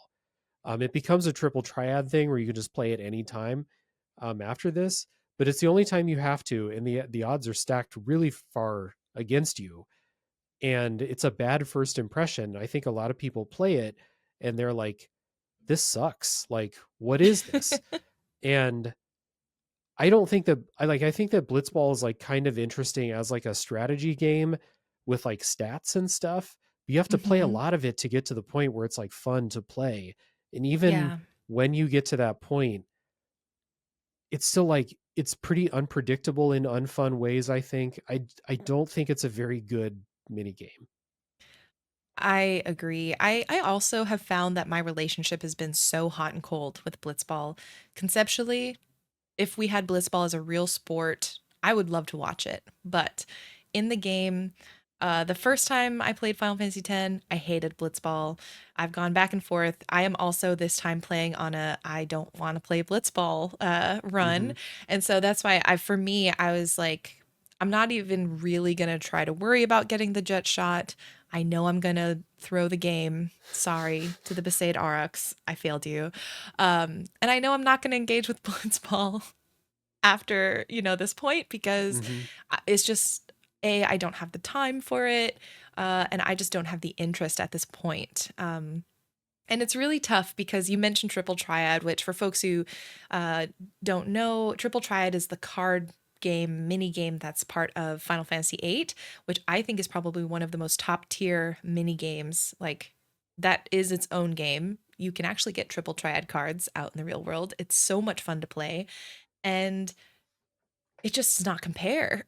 It is, and I think you're right in that even if they had designed it better overall, the way that they introduce it to you is so jarring and so not fun and stressful. There's like virtually no tutorialization. And so when you're playing for the first time, you're just seeing these options to like steal, to travel to a point, and then you see these points going down and you're like, I guess this is a sort of a stamina, and you don't know what to compare what, and it's a mess. And it's really unfortunate because, again, kind of like the cloister of Trials, I feel like there is a potential here that perhaps in the future we could see a version of this that could live up to the idea. It just isn't happening here. Yeah. I think Blitzball would work better as like a full action sport than Yeah. like swimming and pausing the game to issue commands, but like it's really unpredictable like how far people have to be away from you to pause it and not have them rush up Mhm. on you. And then it's like, okay, so this guy has a 10 pass stat and the defender has a 6 block stat. So 6 is lower than 10, so this pass should be fine, and sometimes it's just not. And it's like, And what then the what happened? yeah, well, and the depth perception is so weird because I will think I have a clear straight shot to a player, I pass it, lo and behold, there's an opponent that just jumps up from Mhm. who knows where. I'm like, you weren't anywhere close to the Yeah. ball. It's So, it's yeah, not good. it's This is so this is a trend. I'm going to talk about Final Fantasy X-2 in our final episode a little bit. yeah, Um if you'll indulge me. But absolutely. this engine that Final Fantasy X and X-2 were built in is like uniform, I think, across the board really bad for everything that's not running and combat. Um, X-2 has a lot of mini games and they're all terrible. Not all, but they're 90% of them are awful. They're And rough, yeah. it's just this engine is just not made for a lot of this stuff and it just feels rough. So Blitzball, sorry, maybe next time I play 10, I'll come back around, but Yeah, not we'll this have a time. good cycle. Yeah, or, if Square Enix wanted to just remake Final Fantasy X and X too, I would not be opposed. I see Disney movies getting remade all the time 2 years after it feels like they're released. I think if we had a Final Fantasy X remake, I don't even care. I would be in full support. I'd be interested. Yeah. Mhm. Mhm. I know everyone's gunning for 9. We'll get a 9 eventually, but 10 is just so good. But yeah, Blitzball is the big deal right now. But unfortunately, there's some, life of a guardian. It's a little bit hectic. You can't just focus on Blitzball. Someone has seen Sir Orin in a cafe, and so Yuna is like, "We got to go find Orin. We can see if he knows if Sir Jet, is alive and well and here." Hmm. And so you go on a quest to find Orin.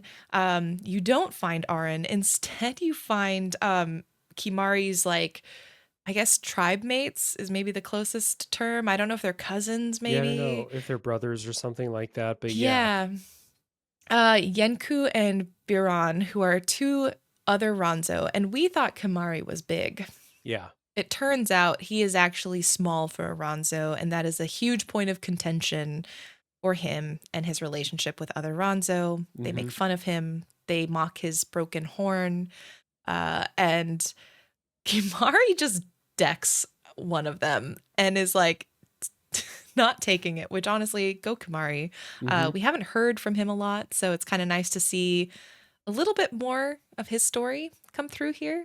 Mm-hmm. Um, but yeah, we don't find Aaron at the bar or cafe, I guess. It looked like a bar, but I think it's a cafe technically.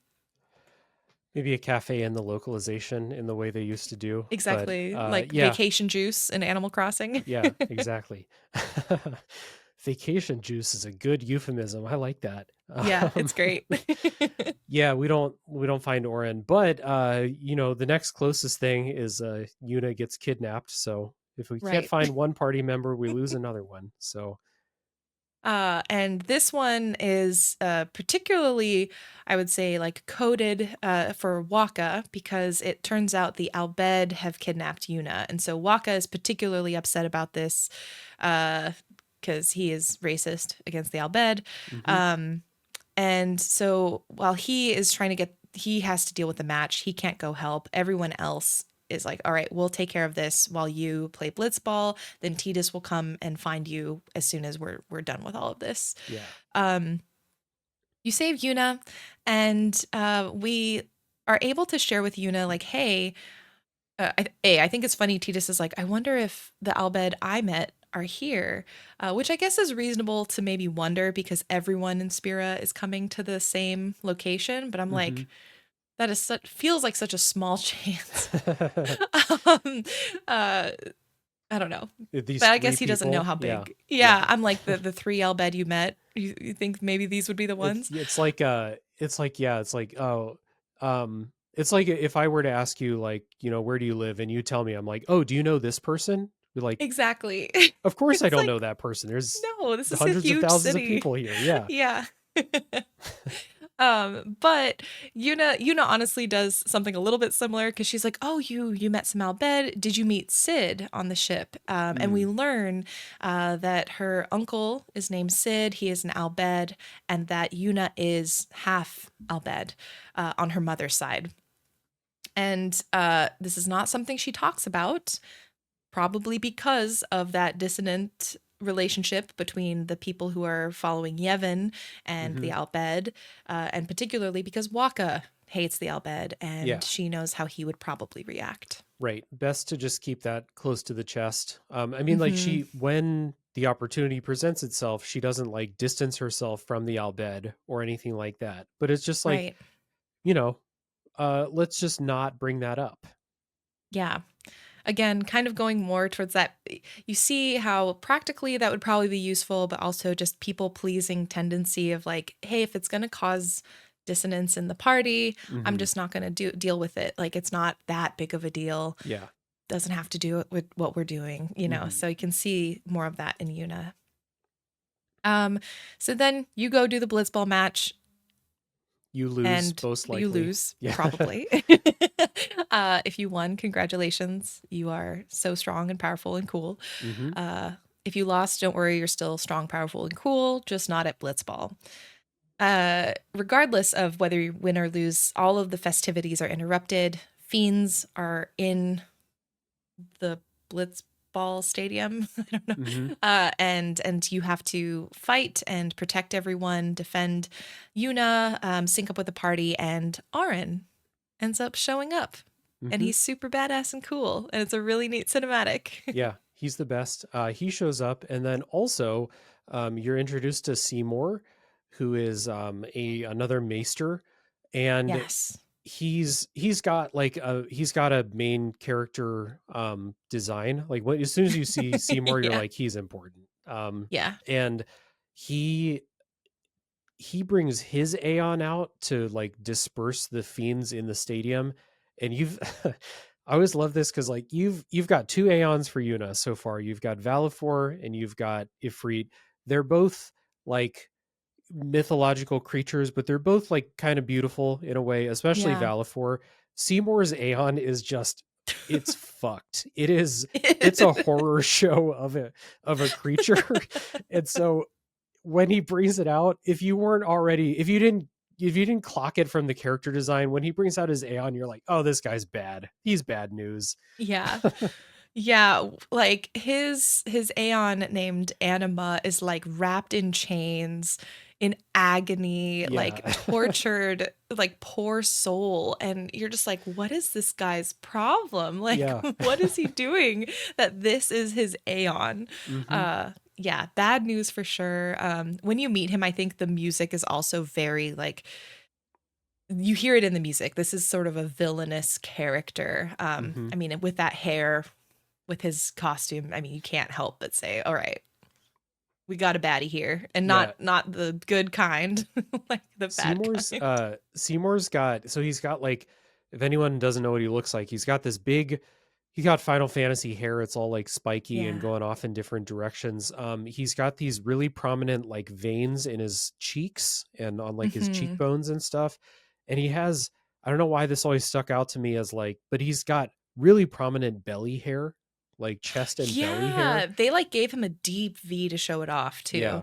too. And so like the design, you're like, all right, this guy's um he's something. This is a game that gets a lot of crap for voice acting performances, but I really love the voice acting for Seymour. Not the Hmm. only character I love, but I think the performance for Seymour is so calculated and cocky and just Yeah. very sure of himself in every situation, in a really like in a kind of sinister way, even when you first meet him. It's really, really good.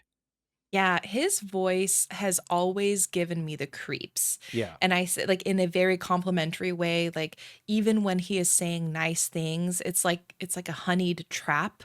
Hmm. Like it definitely feels wrong when you listen to him. Yeah. And yeah, I agree. He's probably one of my more favored voice performances.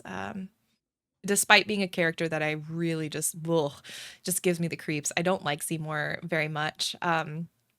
But I think it's really important to point out that he represents another group introduced in this world. So we have, the Ronso with Kimari, we have, humans, um, and then we have that, like within the humans, Albed divided from the Yevonites and the Crusaders.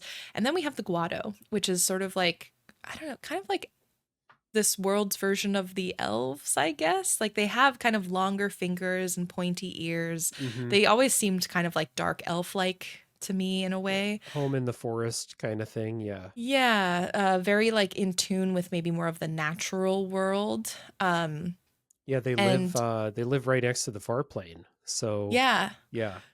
which is again like kind of cool, but kind of like a little ominous when you think about it. Why I don't would you know. build your city here? Yeah.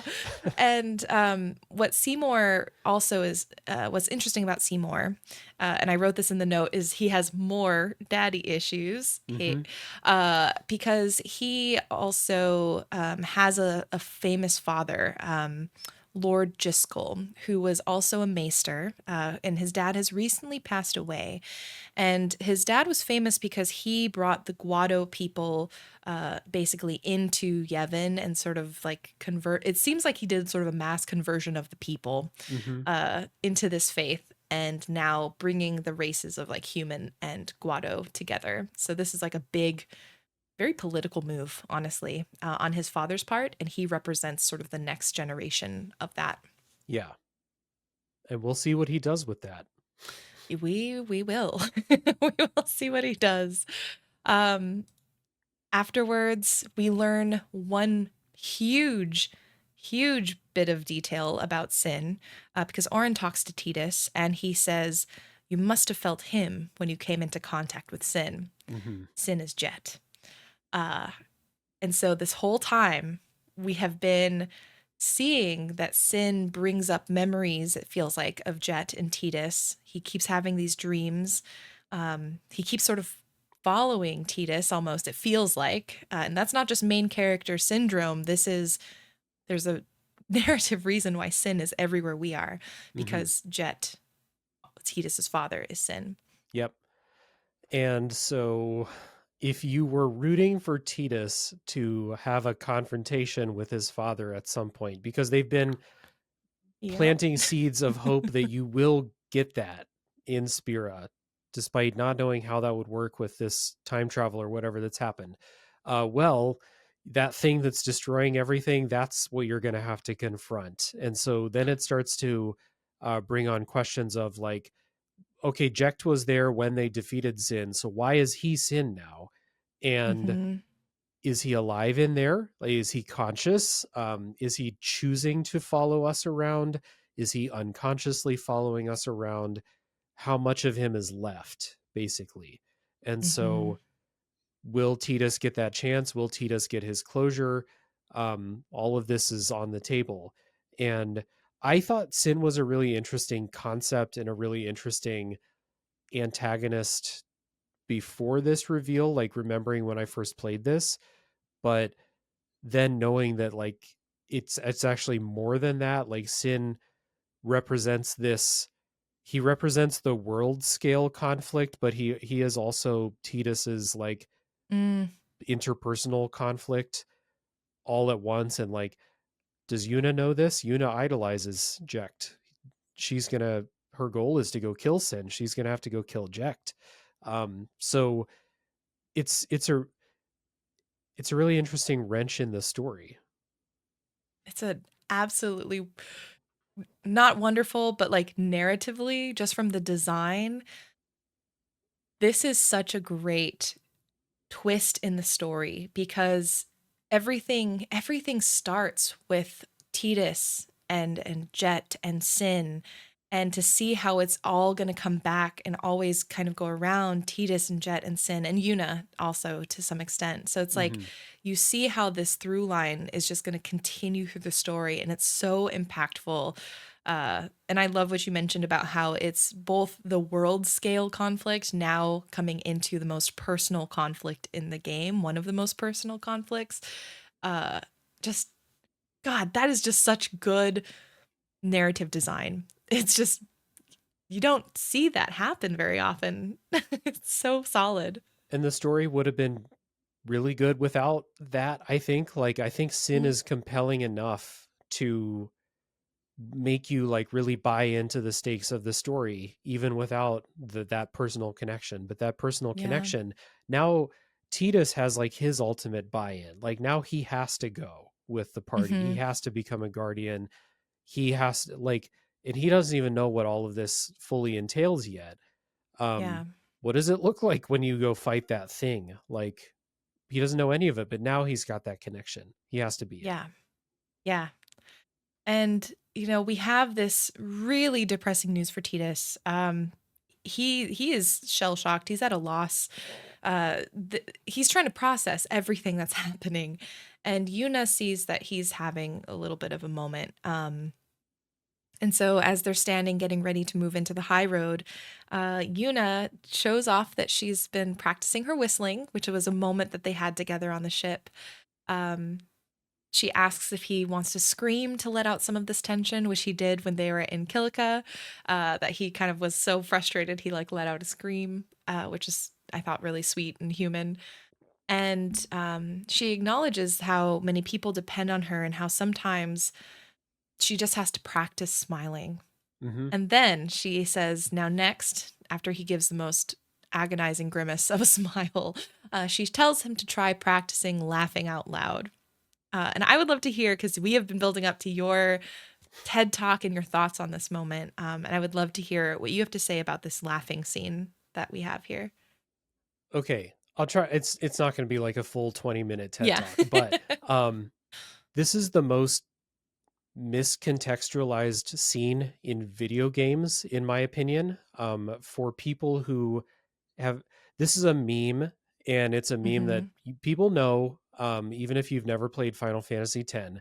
It's arguably the most famous thing about the game is the meme of them like scream laughing. Basically, it's really awkward. It's really cringy, but it's supposed to be that way because they think about what's just happened in the story. Yuna just got kidnapped. Everyone got attacked. Um, they have seen the devastation of a city not that long ago. Yuna's coming to grips with like the gravity of her situation. Tidus just found out that his dad is Sin, and everything sucks. And it's just like one tragedy or like dramatic, terrible reveal of information after another. Um, the Blitzball tournament gets interrupted. Like Blitzball is the thing in this world, is the only escape from the horrors of daily life. And so everyone loves Blitzball. They can't enjoy the tournament because it gets attacked by Sin Spawn. So like nothing is good. And so there is like a little bit of a psychological thing, right? Like if you fake a smile, Mm-hmm. it will give you some of those like good brain chemicals. And it's not going to like cure your depression or something, but like if you force a smile and hold it, be exaggerated, something like that, it can help. Um, Side note, that game I was talking about a couple hours ago, Goodnight Universe, tracks your smiles and your frowns. And every time I did a smile, like the baby in the game, it legit made me a little bit happy to do like the big smile. Yeah. So anyway, that's what they're trying to do here. They're trying to like, hey, fake it till we make it. Can we just be ridiculous, get an insane laugh out, and just do what we can to try and write this a little bit. And Mm-hmm. so it's awkward because of course it's awkward. There If you and I tried to do the same thing right now, it would be just as awkward as it is in the game. And the Japanese version of it, just as awkward as the English version. So it's not a Mm-hmm. localization thing. It is a specific choice by the writers that they wanted them to share in this ridiculous moment. And that's how the scene ends. The memes don't show the end of the scene. The memes don't show that at the end of the laughing scene, Tidus and Yuna are legitimately having a good time. They're Yeah. sharing a moment, and Tidus goes so far that Yuna's like, okay, I think we should stop laughing now because people are starting to stare. And so, like, it's awkward. It's a little bit of an awkward scene. The delivery is a little bit awkward, as a lot of the voice acting in 10 is for all the various reasons. But it's not like a tone deaf failure of writing and acting. It's Yeah. exactly what the scene was built to do, which is like if the real circumstances of your life are nothing to smile or laugh about, well, you're going to have to figure out how to smile and laugh, or else you're just going to go crazy on this, with everything Yeah. that's happening around. So it's a bit of an awkward scene, but it is not nearly the disaster that people make it out to be. And I actually think it's quite good. And it's really endearing for Yuna. This is her idea to do this. It's so far feels a little out of character for Yuna to step up and be ridiculous. She's not allowed to be that way. She has to be the Yeah. serious one. She has to solve everyone's problems and send their dead spirits away to the far plane. Like she doesn't get to have fun. And Mm-hmm. so this is a good moment for her as a character too. Yeah. I think this is one of I think, like you said, a little awkward, yes, but I think this is one of my favorite scenes because you start to see the shift in their relationship where they've talked, and they've bonded, but this is her reaching out to him with a very silly, like, let's do this so we can both feel better. Mm-hmm. And I think it's such a beautiful, touching moment. As a side note, if you ever have a day where you need a little bit of a cheer up, like you said, smiling just even if you're it feels really silly and wrong, smiling does help you feel better. Um, Pretending to laugh will make you at least chuckle a little bit because it is so weird to pretend to laugh. Mm-hmm. And I remember there was actually a game that my friends and I used to play. We called it the belly laugh game, but it's like you lie with your head in someone else's belly and you try to laugh and like you push your belly out. And at first, it would sound honestly like the ha ha ha ha Yeah. from the game. And of course, it's like you can't help but laugh because it's just so ridiculous.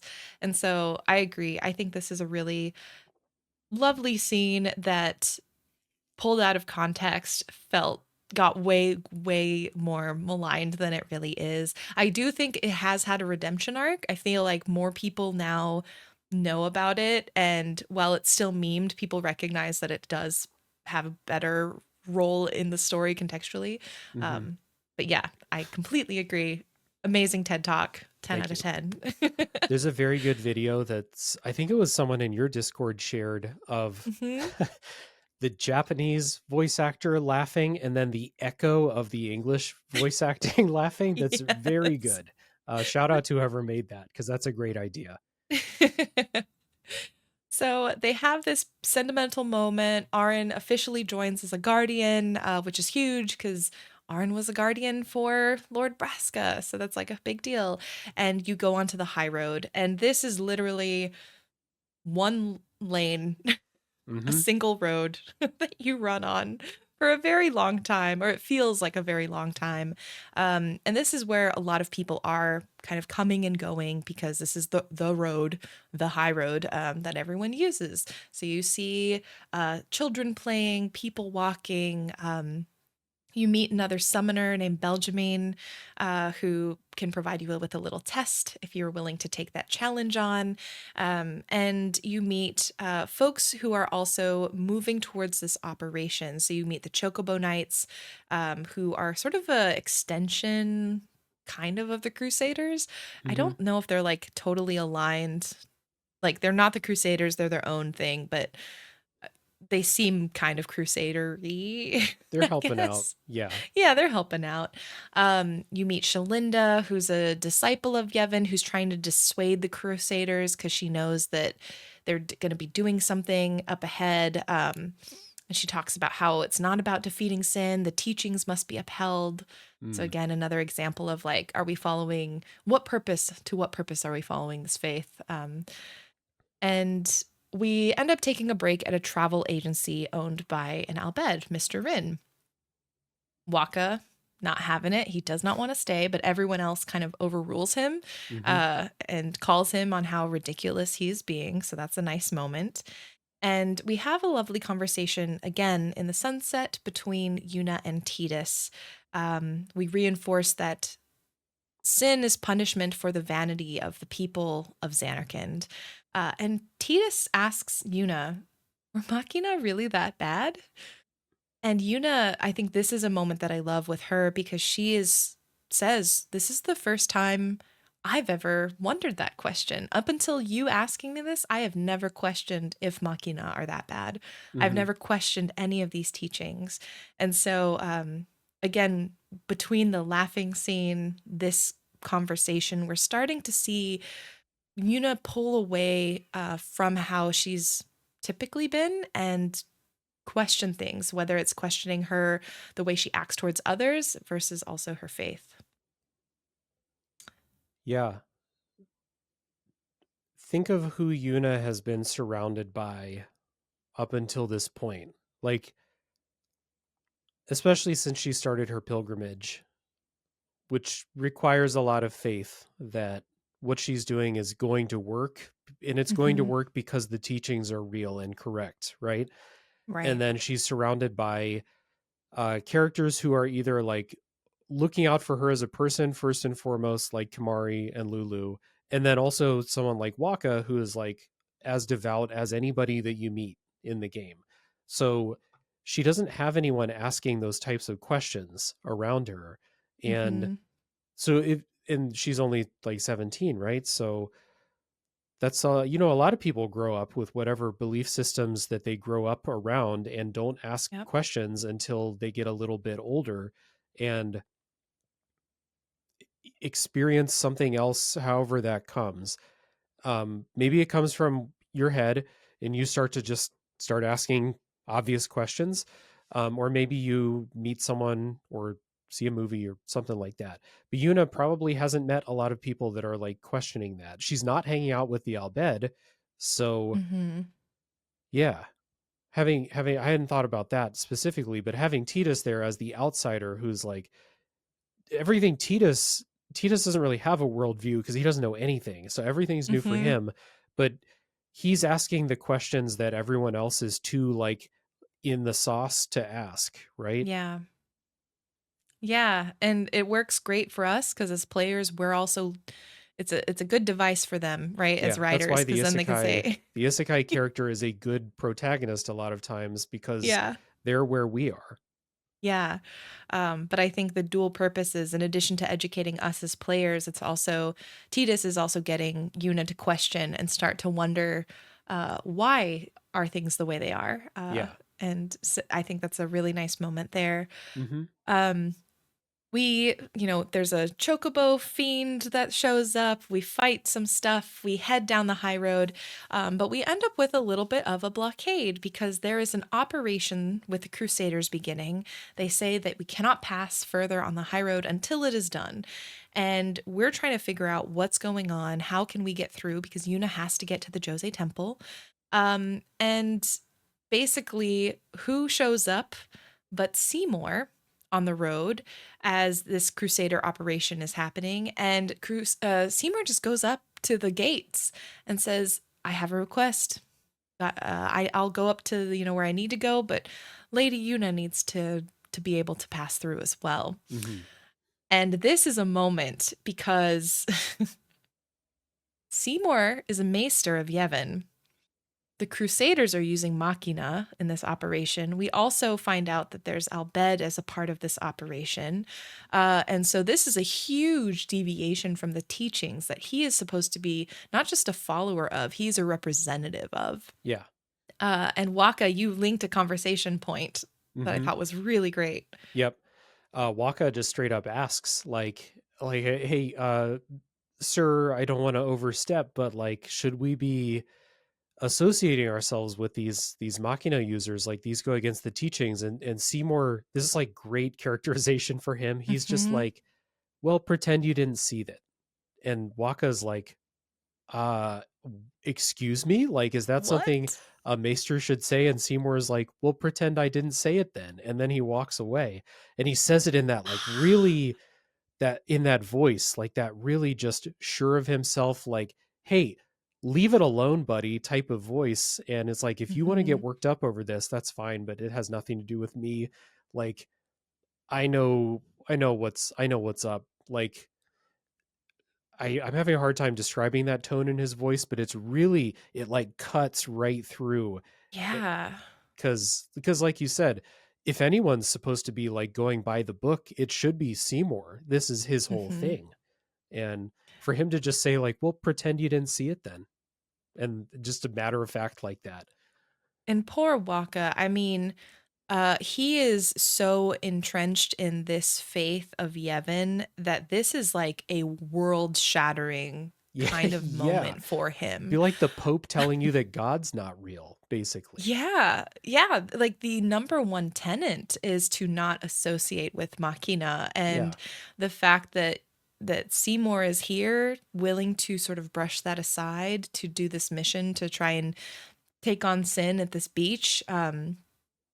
It's huge. And this is the first time we see Waka really shaken and to see we start seeing these cracks form. And I think this is like that first moment for him where things start to change, which is Hmm. exciting. Yuna's starting to evolve.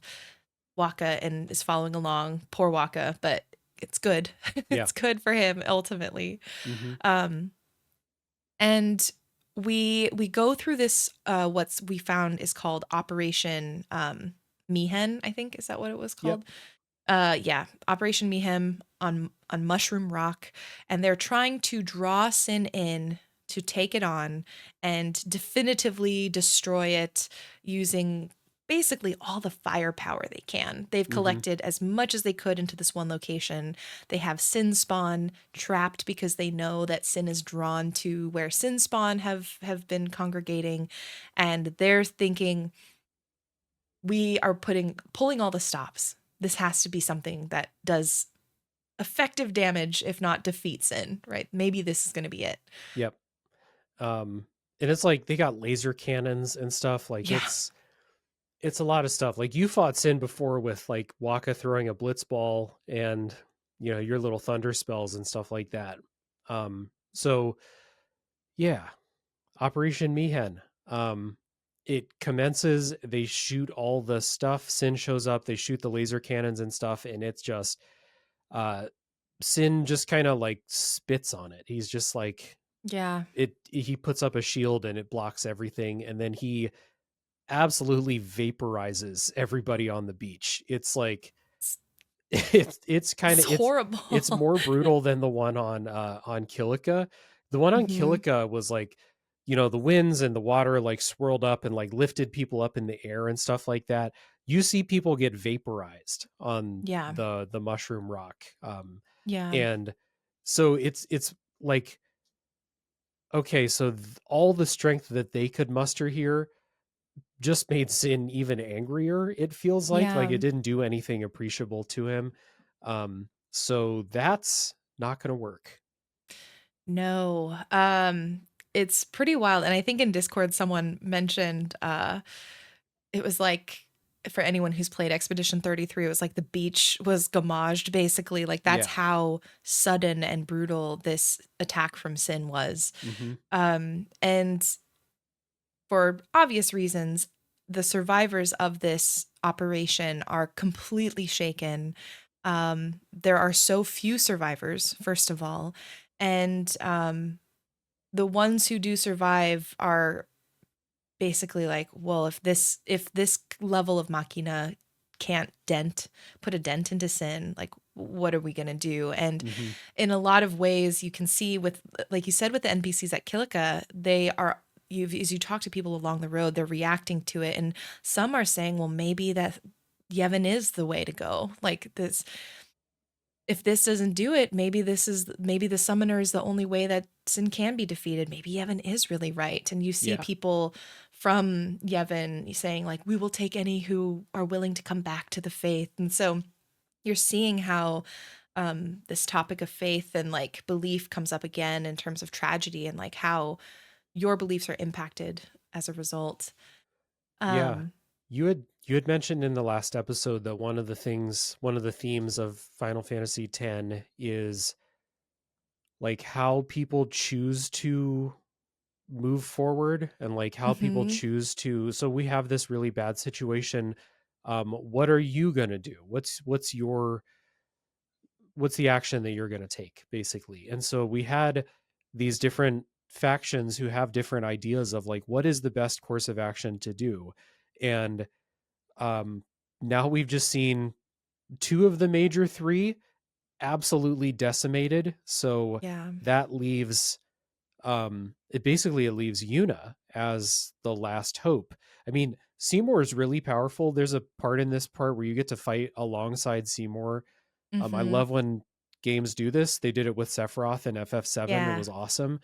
Um, and you get to do it with Seymour, and he's so much more powerful than you are. And so, like, you have Seymour, but you have Yuna, and you have the pilgrimage. And so that's why, like, after this is all over, it's like, okay, well, on to Jose Temple, because all that other stuff, that's clearly not going to work. This is our only chance. It's kind of Mhm. like, Yuna, you are our only chance here. Mhm. You're our only hope. Yeah. I Um, tried to not say you're our only hope, yeah. but thanks for picking that up. I had to. Yeah, and this idea of the pilgrimage just in general, we now see how much it really means not just to Yuna, not just to sort of this generation. It's like the entirety of Spira is looking towards really the summoners as a whole, but especially Yuna, to make this stop. Um, and it is such a horrible weight because, again, any story and a lot of RPGs and a lot of heroes tales tend to do this, where the weight of solving something lies on one person. I'm like, that is just such a horrible horrible feeling. I can't imagine, especially for a 17-year-old girl, to see what just happened on Mushroom Rock and realize you're the only one in between more of that, Hmm. essentially, and people being happy and safe. Like that has got to be the worst weight on your shoulders. Yeah. This is what you're up Yeah. against. Yeah. And at this point in the story, every time we see Sin, it seems like it gets stronger and more destructive. So, like, what's it going to be the next time we face off against it? Right. We know that Tidus, he is talking to Auron. He says he feels like he can sense Jet there now, especially Mm-hmm. now that he's aware of what's going on. And you wonder kind of Auron's like, yeah, he's seeking you. Like this is not he's not just coming to any random beach. He's seeking you out. And so you also wonder like what's Jet's motive here? Does he Mm-hmm. have one? Like you said, does he have a goal as Sin? Does he have a goal as Jet? Um, we're still unsure of what's going on there. Mm-hmm. And before we head to Jose Temple, Seymour comes up to Yuna and is like, "You must not relent. Your Spira's hope." And he says, "Take me as your pillar of strength, like Yuna Leska with her. I think it's Lord Zayon. I think." Um, and this is the first we've heard of Yunalesca and her lord, and you're just like, what? Mm-hmm. Who are these folks? So that's just notable because you're like, what is Seymour talking about? This seems more ominous because now you're trying to create this relationship between you and Yuna.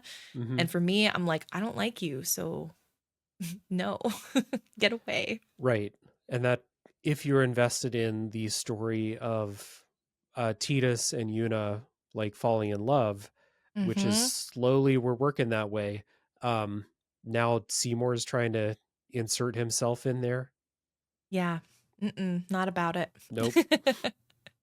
Not at all. So we head to the Jose Temple. Will not speak of the cloister. Yep. It's I will there. It's say bad. it's there. Yeah, you get another Aeon, and I think Ixion, which is a cool Ixion. Yeah. Aeon. And I think the main points that we have here is we meet Isaru and his brothers, so we meet another summoner. Mm-hmm. He's a big admirer of Braska. He also is like, "Hey, Yuna, let's compete, see who can bring the calm first." Mm-hmm. And we also are warned that summoners are getting kidnapped. Yep. So, Guardians, stay alert. Make sure when you cross the moon flow, you keep a steady eye out. Mm-hmm. Um, We're not going to find out in this episode why, but there is a reason why summoners are being kidnapped, and it's mhm. quite interesting. So Yes, it yeah, is. And as we cross the moon flow, we ride the shoe puff, we ride the um, shoe puff. and which is such a feels like such a random insertion, I feel like, in terms of character design, because you have all of these very humanoid characters, and then in the Moonflow, you get these very fantastical designs where they're like Mm-hmm. more maybe aliens meets animal kind of characters. Um, and you ride a shoe puff, which is basically like a glorified elephant over the river. Mm-hmm. Um, and what do you know? Yuna gets kidnapped again because that just is what happens to Yuna also. Mm-hmm. So it's And like, we see, sorry, yeah, it's like, and it's the Albed that kidnap yeah, her again, yep, and so it's like, all right, on one hand, Waka, his worldview is very narrow, yeah, but the Albed keep kidnapping Yuna, so it's like they're not innocent in all of this. They're yeah, messing with this whole thing. Um, it doesn't absolve like Waka, but it's they are coded as like, so they're friendly at the beginning, but they're not all of them are friendly to Yuna's hmm, quest. So right, they kidnap her. This is where Waka lets loose the slur, which I didn't hmm. write down, but it's like you'll if you play it, you're like You'll that's it. know it Yeah, when you you'll hear know it when it. you see it. It's, Um, yeah, it's not a real world slur, but it's like yeah, yeah, you'll know it. y- Um, yeah, there was also a point in this I wanted to point this out. This is remember I said for anyone who's following along playing for the first time, pay attention to how people react to Tidus talking about the pilgrimage. Um, hmm, and there's a scene in here where it's right after the big destruction at the beach, and they're going to the Shoepuff station, I think. And it's during this section they have a little conversation, and Tita says something to the effect of, "Wow, it's really cool here. After we beat Sin, let's come back. It's really yeah, pretty in here." They have like a nice moment, like looking out at a lake and stuff like that. hmm, And Titus is like, when we beat Sin, we're coming back, and nobody reacts to what he yeah, says. which it sticks out because it's a gorgeous location. It's the type of place you might want to return to under happier circumstances, Mm-hmm. and everyone just no sells it completely. Nobody says a word, and he's like, Yeah. all right. So then they're moving on. Yeah. Yeah. Very awkward moment. And they move on. When you get to the other shore, you do get reintroduced to a character that because you've defeated the Albed in the machine that kidnapped Yuna. You get to the other shore. You see that who was in that machine, but none other than Riku, who you met at the very start of your journey here. Right. Um, I like the point I think you put in here where this introduction feels because every character, I think most every character gets some sort of FMV when you first see them, and this is Riku's first official introduction.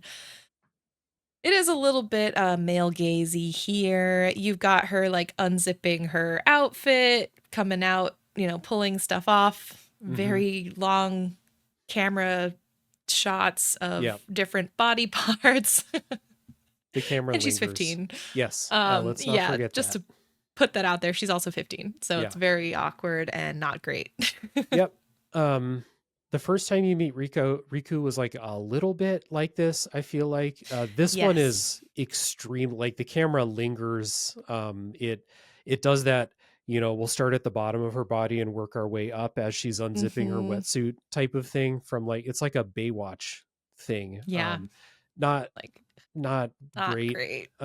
Yeah, and then there's a little discussion in the Discord too.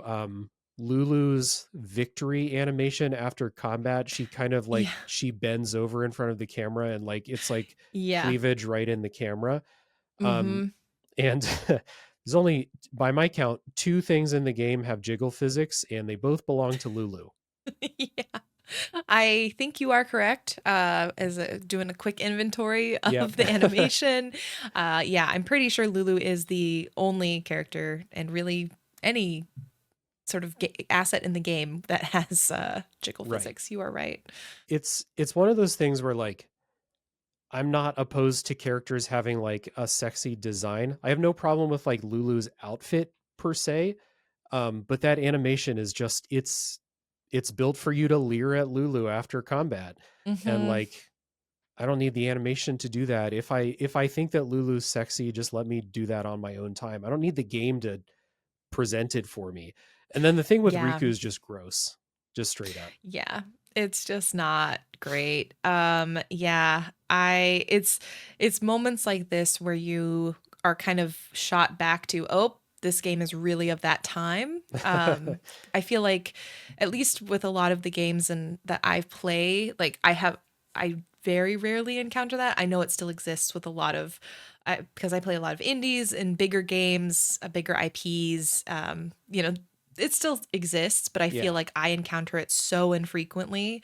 Moments like this one, and also like, yeah, Lulu's boobs and boob physics. Yep. Uh, it is a little bit jarring when you're like, oh yeah, that was a thing a little bit more than it was now, Hmm. is now. Yep. Yeah, just worth mentioning as like It is. you're gonna notice it when you Yeah. play. Yeah. It is kind of interesting because it's like, again, like you said, we don't know why the Albed keep kidnapping summoners. But Riku is joining the party. I really appreciate Riku's skill, which is combining items to craft. Basically, I think it's really fun as a player to collect items, make an assortment of especially offensive things that you can use in future battles. Some of these items really help just make some boss battles go by very quickly, and you end up getting to Guado Salam, where Seymour lives. He has this giant mansion that basically takes up the entirety of what you can see of Guado Salam. And you get invited inside because Seymour wants to talk with Yuna. And before he comes in and begins, Aaron has a quote that I really love. And he says, keep a wary eye out.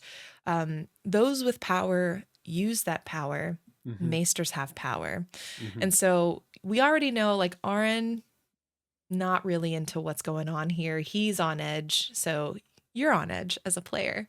Yeah. Um, Arin is he's done this before. Like he speaks mm-hmm. from experience, and he's also got that weird thing where he's the only other character who was in that opening in Xanarkand with you. So there's that Yeah, mysterious quality to him too. But especially the first several times I played this, I mean now too, but I know the story now. But the first time I played this, when Oren speaks, I listen. Um, yeah, and this is a good quote. And there's some very good Oren content in this Guado Salam section here. mm-hmm. He steps up a little bit more and starts like challenging, like pushing wherever he thinks he can push up against things. Um, but yeah, he can't stop Seymour from proposing to Yuna, which is so when I Gross. first played this, I was 18. I had a big crush on Yuna, and now I'm more Lulu's more my type now. But uh, I was devastated when Seymour proposed to Yuna the first time I played this. I was like, oh no, this is the worst possible outcome here. Honestly, me too. I'm still devastated when Yeah, he proposes to Yuna. Yeah, and what's even more upsetting about it is we already know he's a very calculated person. He was willing to associate with Operation Mihen because he believed the ends justified the means.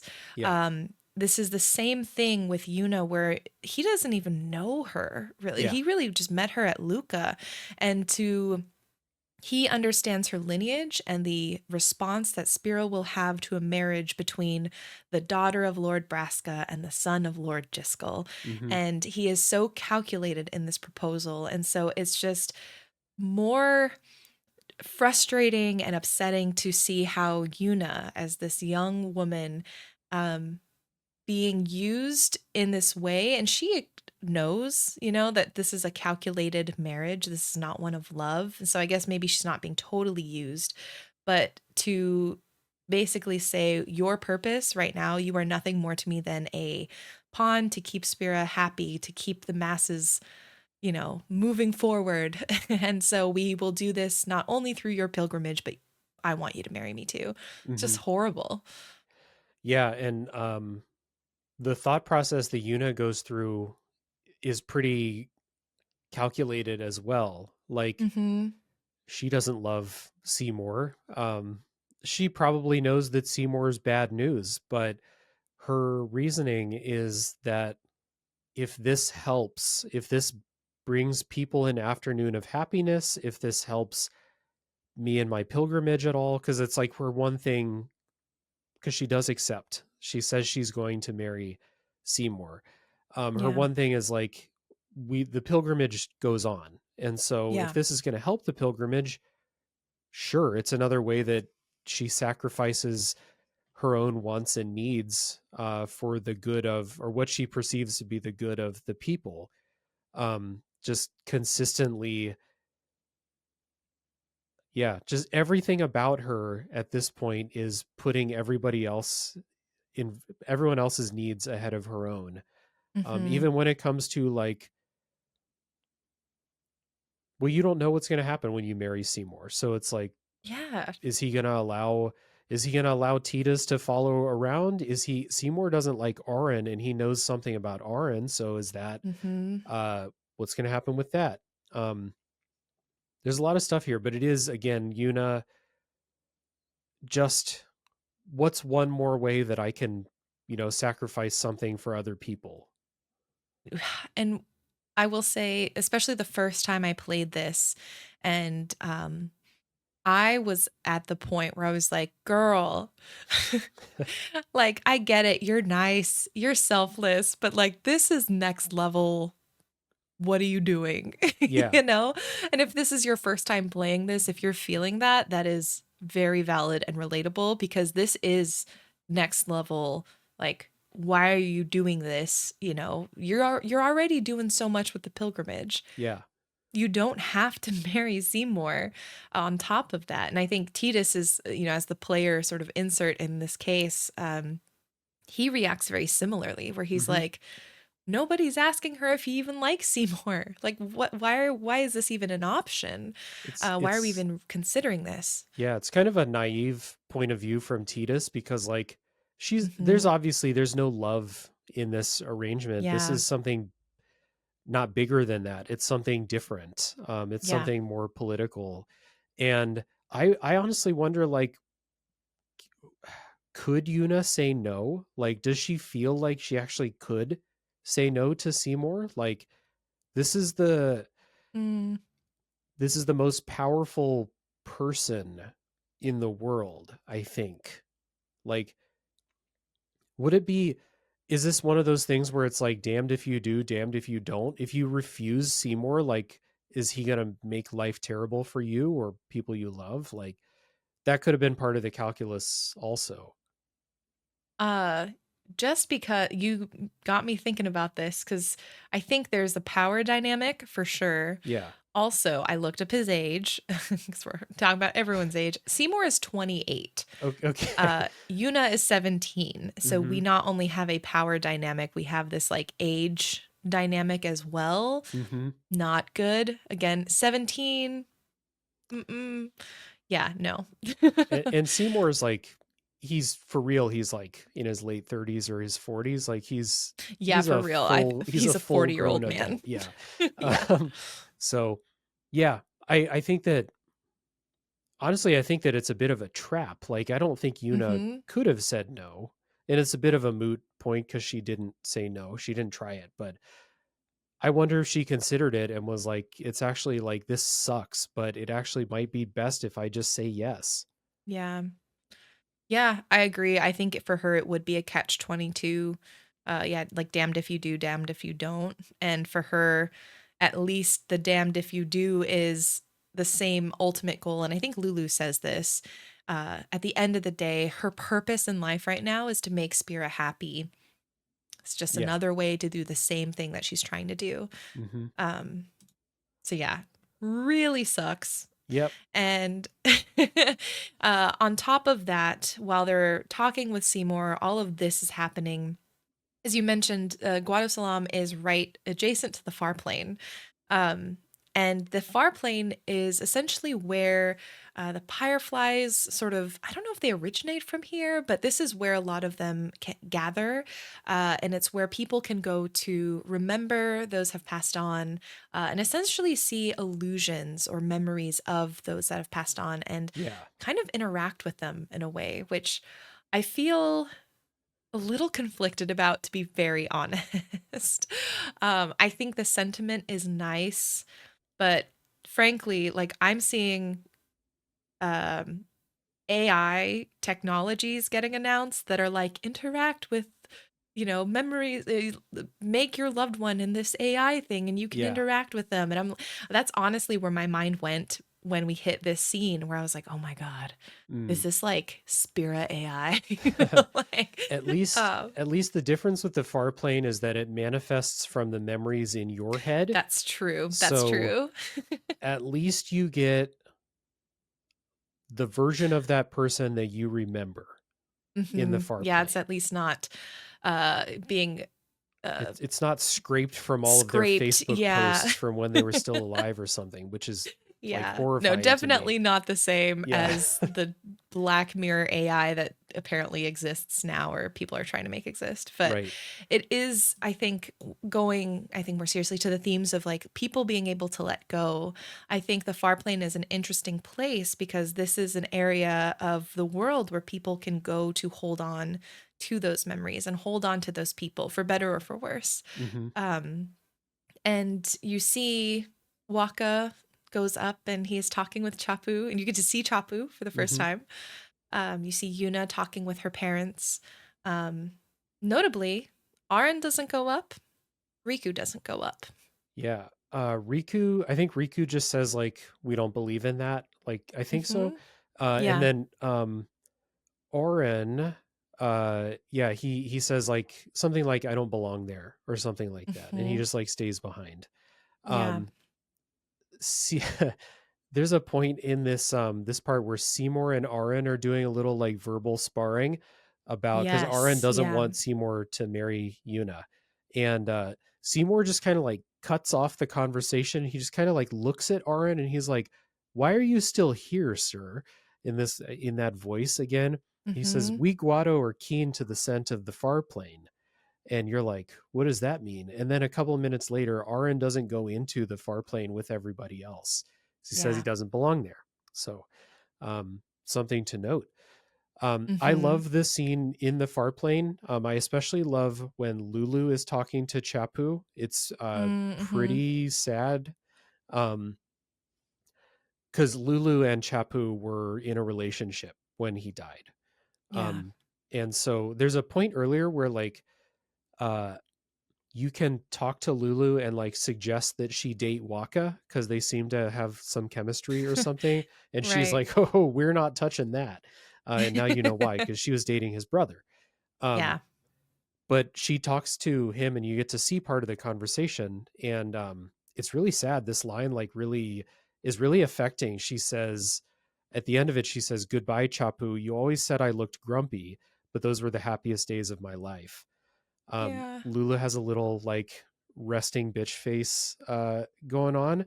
So Mm-hmm. it's like, but she remembers those days fondly. And it's really touching.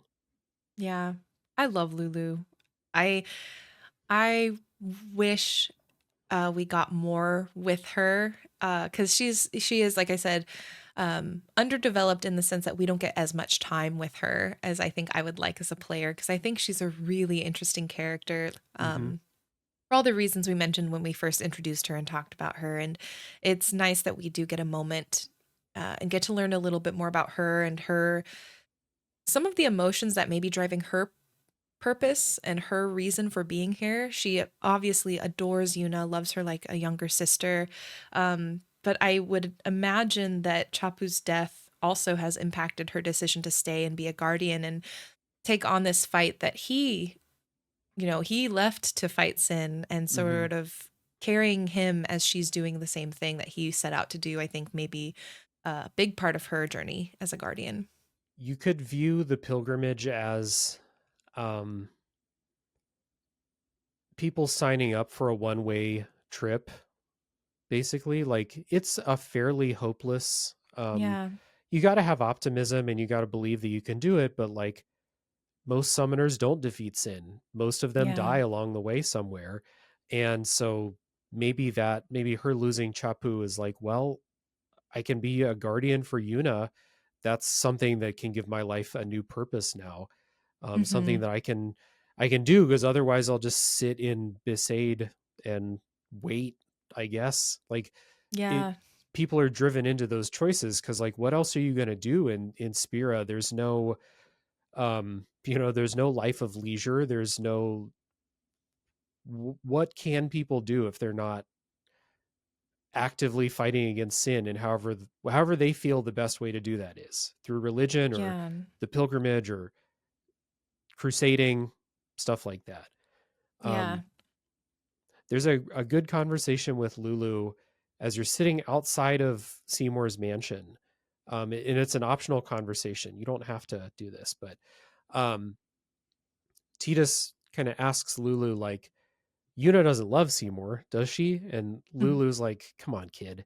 Yeah, Uh, of course not. she says, sometimes marriage doesn't require love. All you need is determination, which is pretty heartbreaking if you then project Right. that into Yuna's future as Seymour's wife. That Mhm. sucks. Um, where, like, if you're in a marriage and the only thing getting you through is determination, not Oof. love for the other person, that sucks. Yeah. And then at the end of the conversation, Lulu knows what's going on. She knows why Tidus is asking all these questions. And she says, "Hey, Tidus, I shouldn't have to say this, but don't fall in Mm. love with her." And Mhm. it's like, it's too late for that. Lulu, like Yeah. he's obsessed. But there's a funny dialogue option where you can say, actually, Lulu, you're more my type. And she'll say, huh, I didn't think you liked, I didn't think I was your type. Well, I'll put you on my list. And then she Yeah. walks away.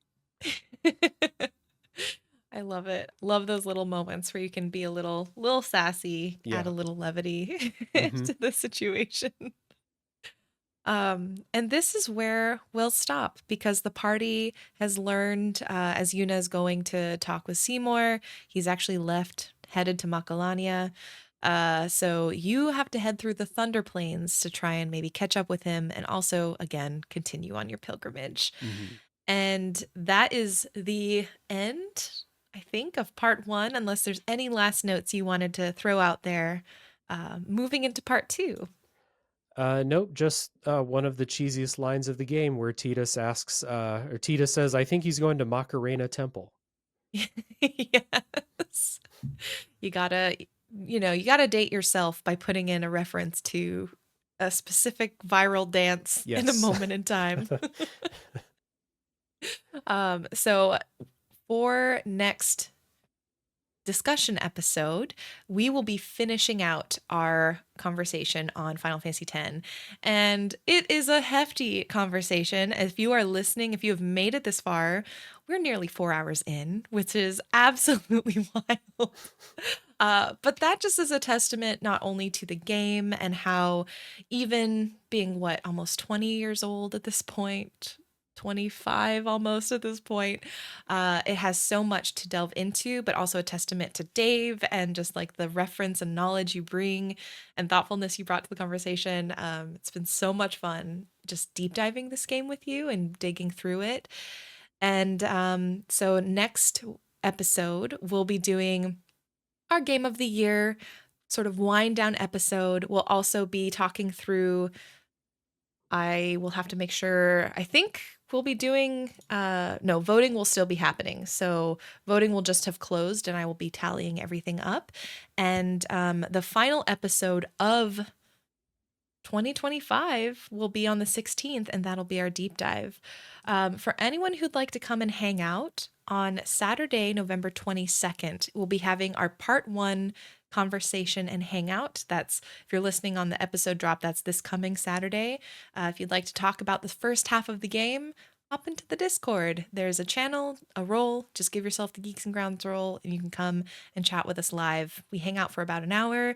And in addition to the game, we just catch up with one another because it's a nice chance to sync up and just say hi through voice chat or text chat, whichever you prefer. Dave, please remind us where to find you and your work if folks want to continue the conversation with you.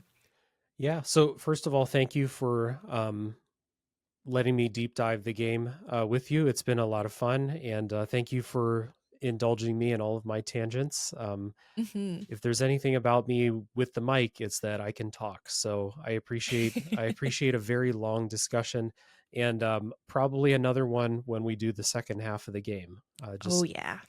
a little prediction there, if I know us. So, yeah, if people want to find me, I'm the host of Tales from the Backlog, which is a weekly gaming deep dive show. Every episode is focusing on one game. It is always me with a different guest. And the thing is, you can listen to any episode for about an hour or so with no spoilers. And then we take a break, we warn you spoilers are coming, and then we have the full spoiler discussion. So the episodes are quite long, but we really, I don't want to cut any corners when talking about the game Yeah. the way I want to talk about it. So it is a real deep dive like we've done today. Um, Mm-hmm. Coming up on the show, if you want something to look forward to, on the 19th of November, I have an episode about Heaven's Vault coming out. That is with Rebecca Valentine of IGN, a great Ooh. conversation with her. And on the 26th, I have an episode about Asura's Wrath, which could not be more different of a game. And Wow. that is Yeah. with, that's with Nick and Will from Friday Night Gamecast. Those are two really fun Right. episodes. And that should show you a little bit of the diversity of types of games I do on the show right there within 2 weeks. So, yeah, that's me. Find Tales from the Backlog anywhere. Search Tales from the Backlog on Blue Sky. You'll find me there. And Jenny, thank you again. Yay. Yeah, it has been so much fun getting to take this sort of like long sort of, again, having these longer conversations about a game is just so much fun for me, especially with Final Fantasy X. So I Hmm. really appreciate you being here. And yeah, don't forget to let's see, start voting for the game of what is it, 2026, the 6 community games that is ready and open for you. So again, go to geeksandgrounds.com to find the submission forms to put your votes in for 2026. And with that, I hope if you're a guardian, you keep an eye on your summoner. Don't let them get kidnapped. Please keep an eye on them, and we will see you in the next episode. Bye. Bye.